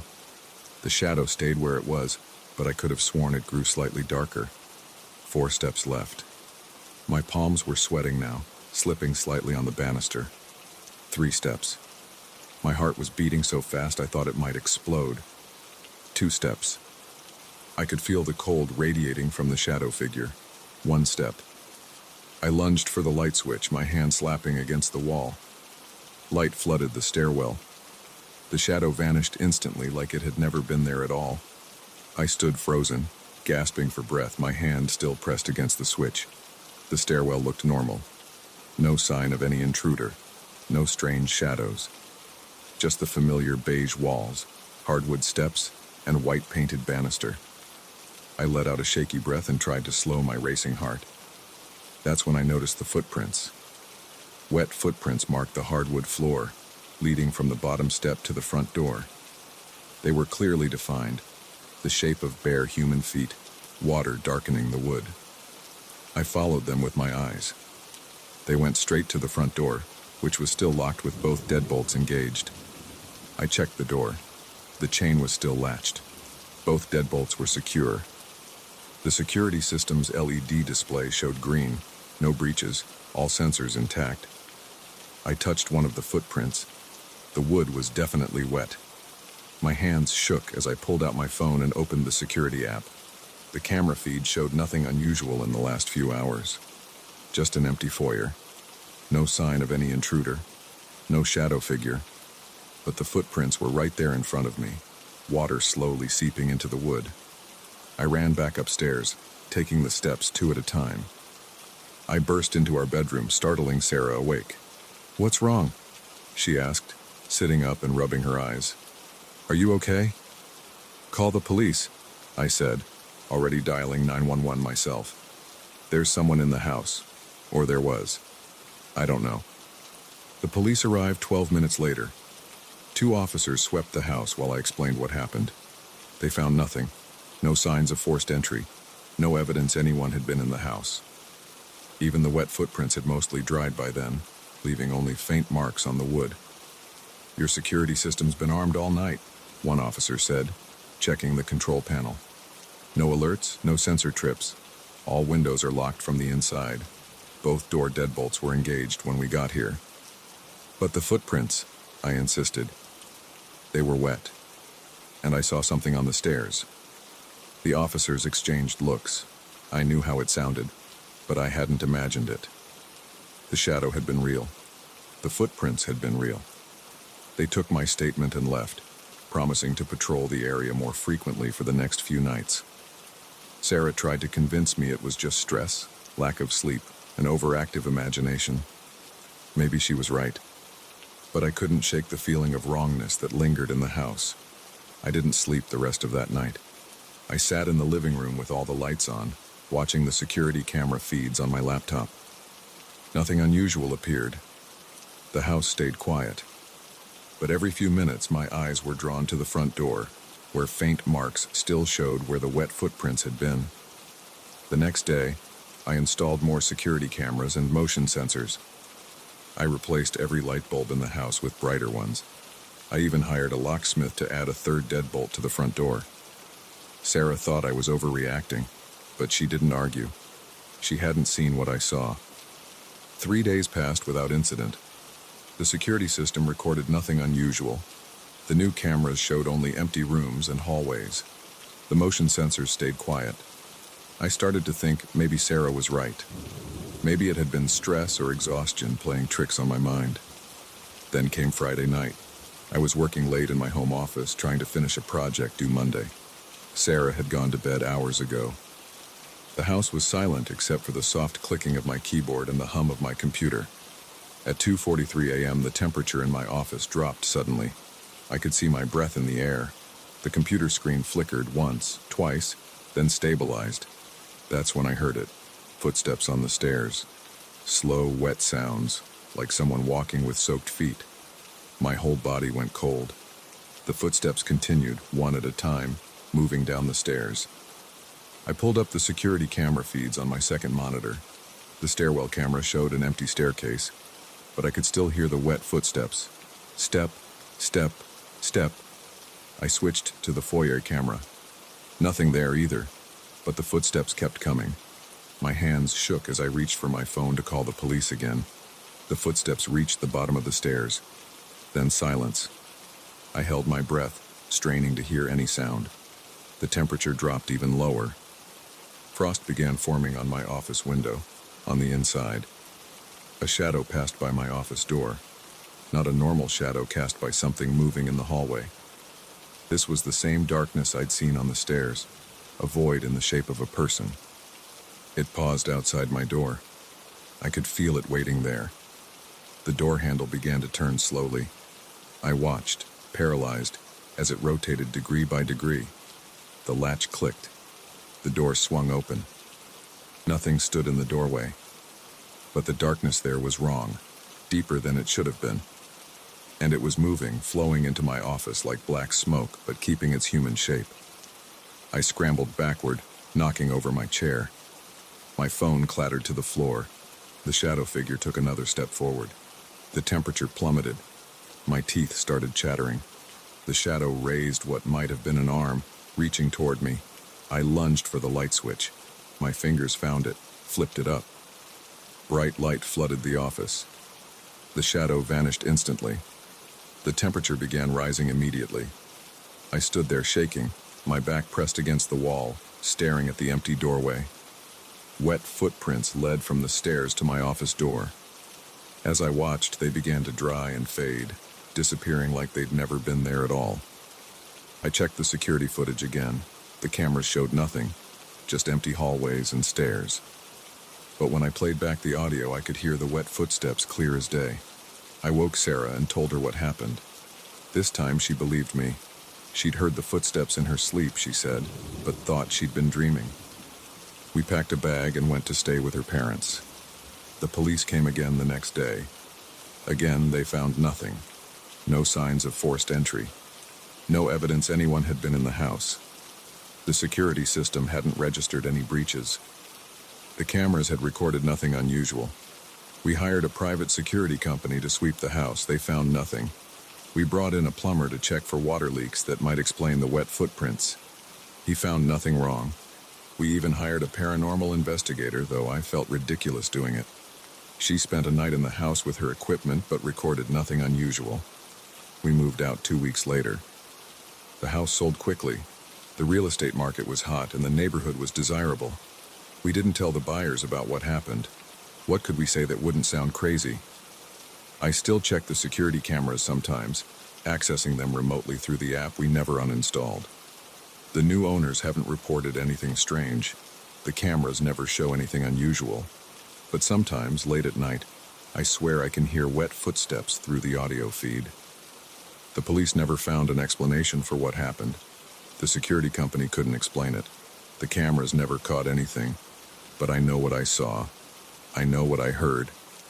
And sometimes, on rainy nights when I wake up thirsty, I take a bottle of water to bed with me, just in case. I've tried to find similar stories online. Reports of shadow figures, wet footprints, cold spots. I've found a few that sound similar, but nothing exactly like what we experienced. Part of me hopes I never find a matching story, because that would mean whatever was in our house that night might be in other houses too. The footprints were real. The shadow was real. The cold was real. I don't know what it was or why it came to our house. I don't know where it went, but I know it was there. And sometimes when I'm alone at night, I wonder if it's still there, walking those stairs with wet feet, waiting in the darkness for someone else to come down for a glass of water. The security system never showed a breach. The cameras never caught an intruder. The doors stayed locked. But something was in that house. Something that left wet footprints but didn't trip motion sensors. Something that could appear and disappear with the lights. Something that looked like a shadow but moved like a person. I don't go downstairs at night anymore. We installed a mini fridge in our new bedroom. I keep bottles of water in it. The stairs in our new house creak too, but I've never counted how many there are. I don't want to know. I don't turn on lights in empty rooms. I don't check dark corners. And I never ever look for shadows at the bottom of the stairs. But sometimes when it rains, I think I hear wet footsteps. And sometimes out of the corner of my eye, I see something darker than darkness, waiting, just waiting.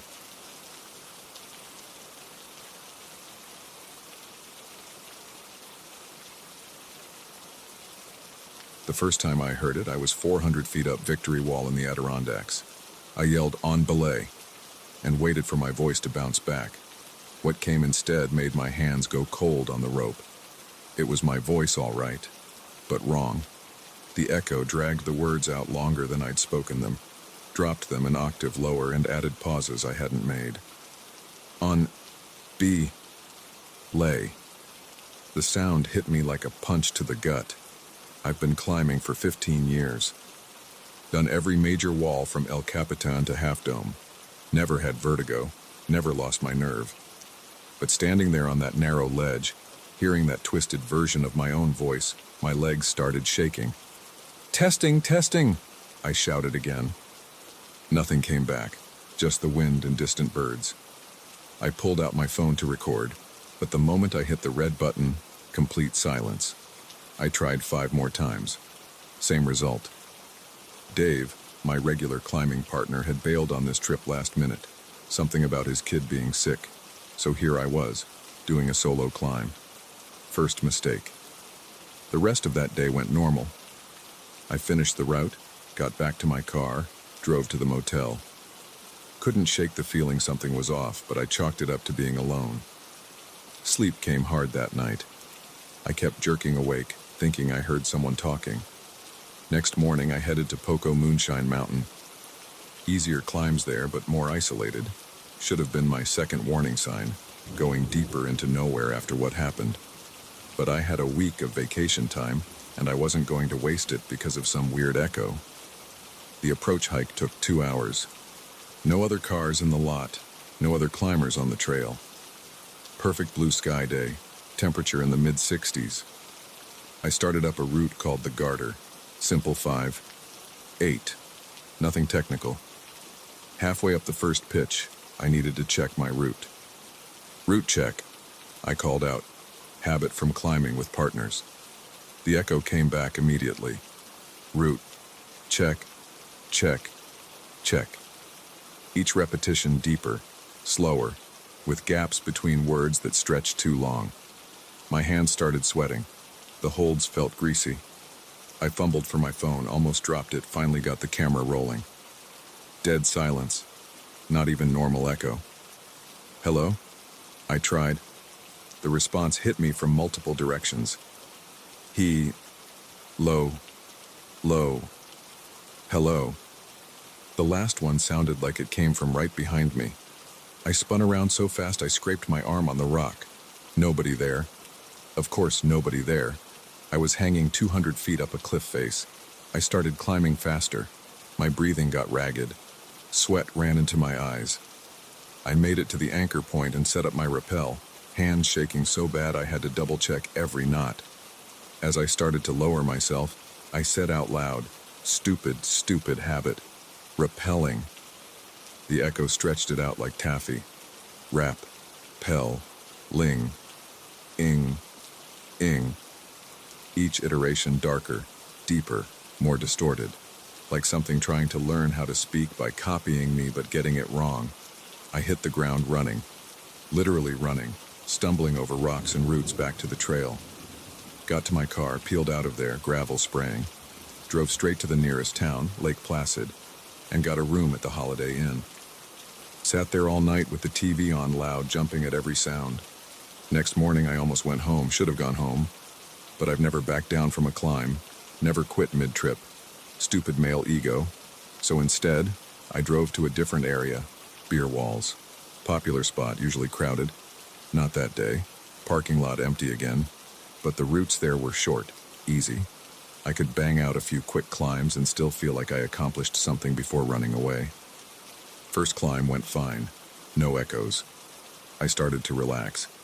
Maybe it had just been stress, lack of sleep, being alone too long. I set up for a second route. Climbing, I called out. Pure muscle memory. Shouldn't have said anything. The response came from the rock face. Climb. Ing. Climb.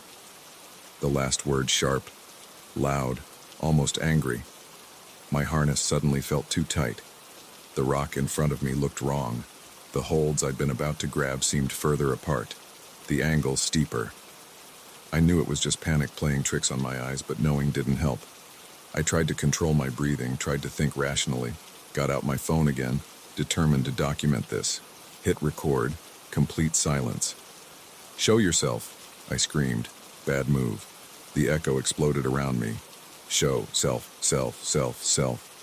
Each repetition came from a different direction, overlapping, creating a chorus of my own voice distorted into something inhuman. I dropped my phone. It bounced once and skittered over the edge.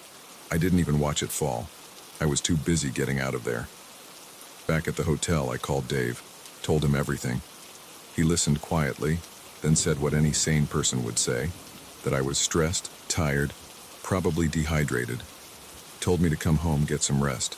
I agreed, packed my gear that night, planning to leave first thing in the morning. But as I was throwing stuff in my duffel bag, I got angry. At myself, at whatever was happening, at the idea of running away. I've never left a climbing trip early, never. So I stayed. Picked the most popular wall in the area, Cathedral Ledge. Places usually crawling with climbers, tourists, families taking photos. No way I'd be alone there. Except I was. Not another soul in sight when I pulled into the lot at sunrise. The morning fog still clung to the base of the cliff. I got out of my car, heart already hammering. "Hello?" I called out. My voice sounded thin in the morning air. The echo came back like a swarm. Low, hello, low. Different pitches, different speeds, all wrong. All my voice, but not my voice. I started walking backward toward my car. My foot hit something, my chalk bag fallen from my hand. I bent to grab it. The voices stopped. I straightened up slowly. Silence. Complete silence. Not even birds or wind. Then I heard it, right beside my ear, in my own voice, but stretched and warped. Bend. Down. Again. I ran. Dropped everything. Gear, chalk bag, car keys. Just ran blind through the parking lot onto the road. Flagged down the first car I saw, an old guy in a pickup. He took one look at my face and let me in. I called the police from his phone. They found my car, my gear. Nothing else. No evidence of anyone else being there. No recordings, not on my phone, which they found smashed at the base of beer walls, not on the GoPro in my gear bag. That was 3 months ago. I haven't climbed since. Haven't gone higher than a stepladder. I've been through every rational explanation. Stress, altitude sickness, carbon monoxide from a faulty camp stove, hidden speakers, other climbers playing tricks. None of them fit. Last week, I got a letter from Dave. He's planning a climbing trip to the Adirondacks. Wants me to come along, get back on the horse. Says he's found some interesting new routes on Victory Wall. I haven't answered yet, but sometimes, late at night, I catch myself thinking about those cliffs, about what's up there waiting, about whether those echoes were trying to tell me something. Sometimes I pick up the phone to call Dave and accept his offer, but then I remember that last voice, so close to my ear, and I put the phone down. But here's the thing that really keeps me up at night. I never told anyone exactly what that last echo said. Not Dave, not the police, not even in this story until now.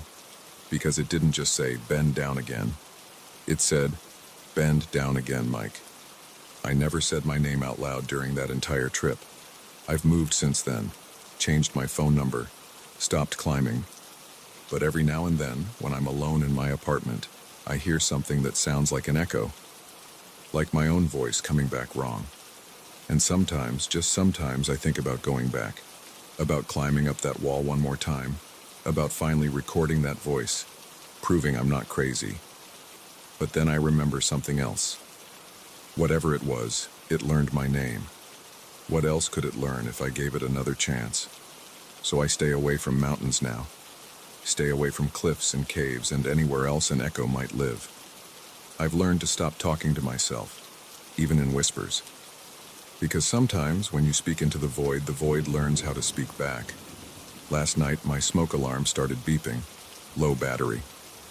Standing on a chair to change it, I caught myself before I could say, "Almost got it," out loud. But in the silence after, I heard it anyway. My voice, but not my voice. Speaking words I hadn't said. Most got you. I'm moving again next week. Ground floor apartment this time. No high places, no empty spaces, no echoes. But sometimes I wonder if it even matters. Because once something learns your voice, learns your name, how far do you have to run before it forgets? I don't know. I try not to think about it. Try not to speak when I'm alone. Try to convince myself it was all in my head. But right now, as I'm typing this, I can hear something in the next room. Something that sounds like my voice, practicing words I haven't spoken yet. I should stop writing. Should delete this whole thing. Should pack my bags and move somewhere crowded and noisy, where no echo could possibly find me. But I know it wouldn't matter. Because the truth is, we all talk to ourselves sometimes. We all make sounds that can be learned, copied, twisted. And somewhere out there, in the spaces between echoes, something is always listening, waiting, learning. I'm going to stop typing now. Going to close my laptop, turn on all the lights, play music loud enough to drown out any other sounds. But before I do, I need to tell you one last thing. If you're ever alone in the mountains and you hear your own voice coming back wrong, don't answer. Don't try to record it. Don't try to understand it. Just run. Run before it learns your name, too. Because an echo isn't supposed to know things you haven't said. An echo isn't supposed to wait until you're alone. An echo isn't supposed to practice. And most importantly, an echo isn't supposed to follow you home.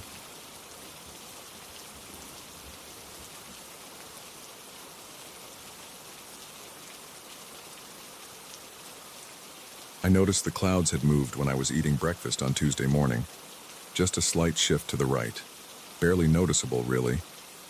I probably wouldn't have caught it if I hadn't been staring at that damn painting while drinking my coffee, like I'd done every morning since hanging it in my living room the previous Friday. I'd found it at Randy's Antiques and Oddities, one of those cramped thrift stores that smell like old books and mothballs. The price tag read $35, which seemed fair for an oil painting that size, even if it wasn't anything special. Just a landscape, rolling hills, a few trees, and an old farmhouse in the distance under a partly cloudy sky. The brushwork was rough but competent. The frame needed cleaning, but the wood was solid. "Nice find," Randy had said when I brought it to the counter. "Been here about 3 weeks. Guy brought it in with a bunch of other stuff from his grandmother's estate." He'd wrapped it in brown paper, and I'd carried it home under my arm, feeling pretty good about my bargain hunting skills. The painting looked decent enough above my couch. The muted colors, greens, browns, and grays, worked with my furniture. My ex-wife Janet always said the walls needed something, and now they had it. I took a picture and texted it to her, but she didn't respond. Typical. But now, 4 days later, those clouds were definitely in a different position. I set down my coffee mug and walked closer to the painting. The white cumulus clouds that had been clustered on the left side of the canvas were now spread across the center. I blinked hard and looked again. Same thing. "That's not possible," I said out loud to my empty living room. I pulled out my phone and found the photo I'd taken on Friday, held it up next to the painting. The clouds had absolutely moved. I told myself it had to be a trick of the light, or my memory playing games. Paintings don't change. I went to work and tried to forget about it. By Wednesday evening, I couldn't deny it anymore. The farmhouse in the distance was closer now, bigger.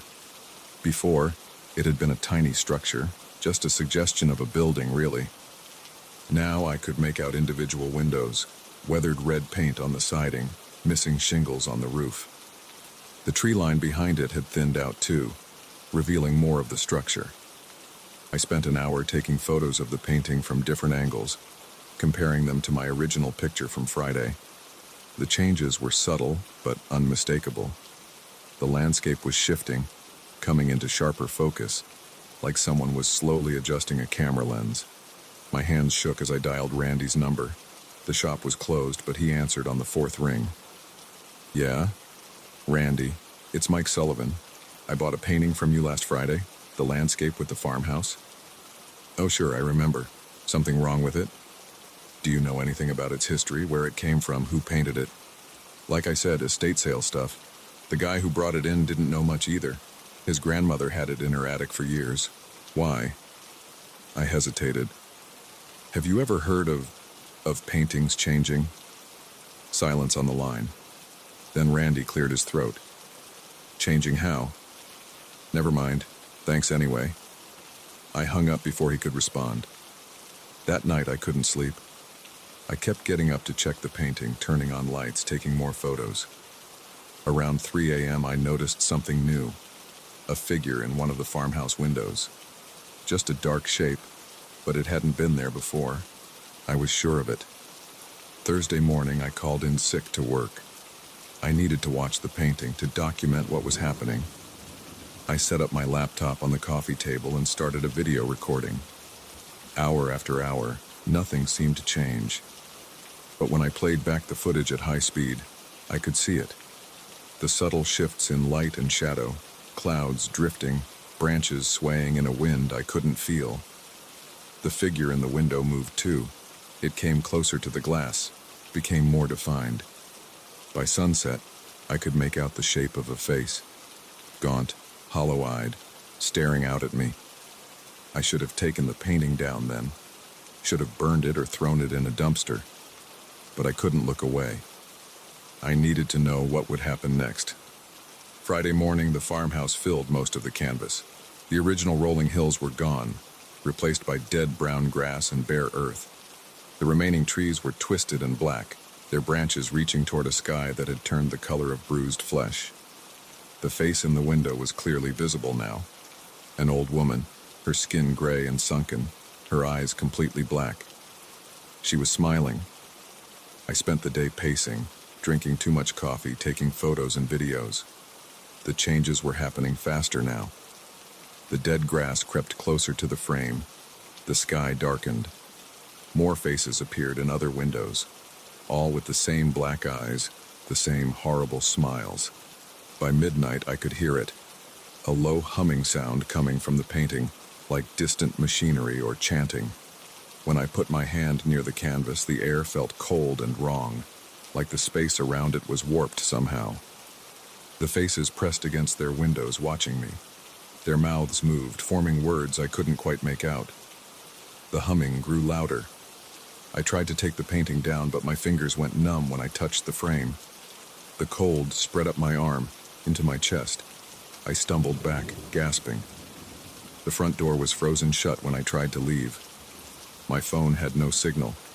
The humming filled the whole house now, vibrating in my teeth and bones. It's Saturday morning as I write this. The painting covers most of the wall now. The farmhouse looms over me, its windows like empty eye sockets. The faces crowd against the glass, their black eyes fixed on me, their mouths open in silent screams or laughter. The dead grass has begun to grow out of the frame. I can smell decay now, earth and rot, and something else, something older and worse. The humming is in my head, drowning out my thoughts. My fingers are going numb again. They're calling my name. The faces in the windows, they know me. They've been waiting for me. The old woman is beckoning, her gray hand pressed against the glass, her smile growing wider and wider until it splits her face. The frame is gone. I can't tell where the painting ends and my living room begins. The cold is everywhere. The grass is touching my feet. I think they're coming out. I think I'm going in. God help me. I think I'm finally going home.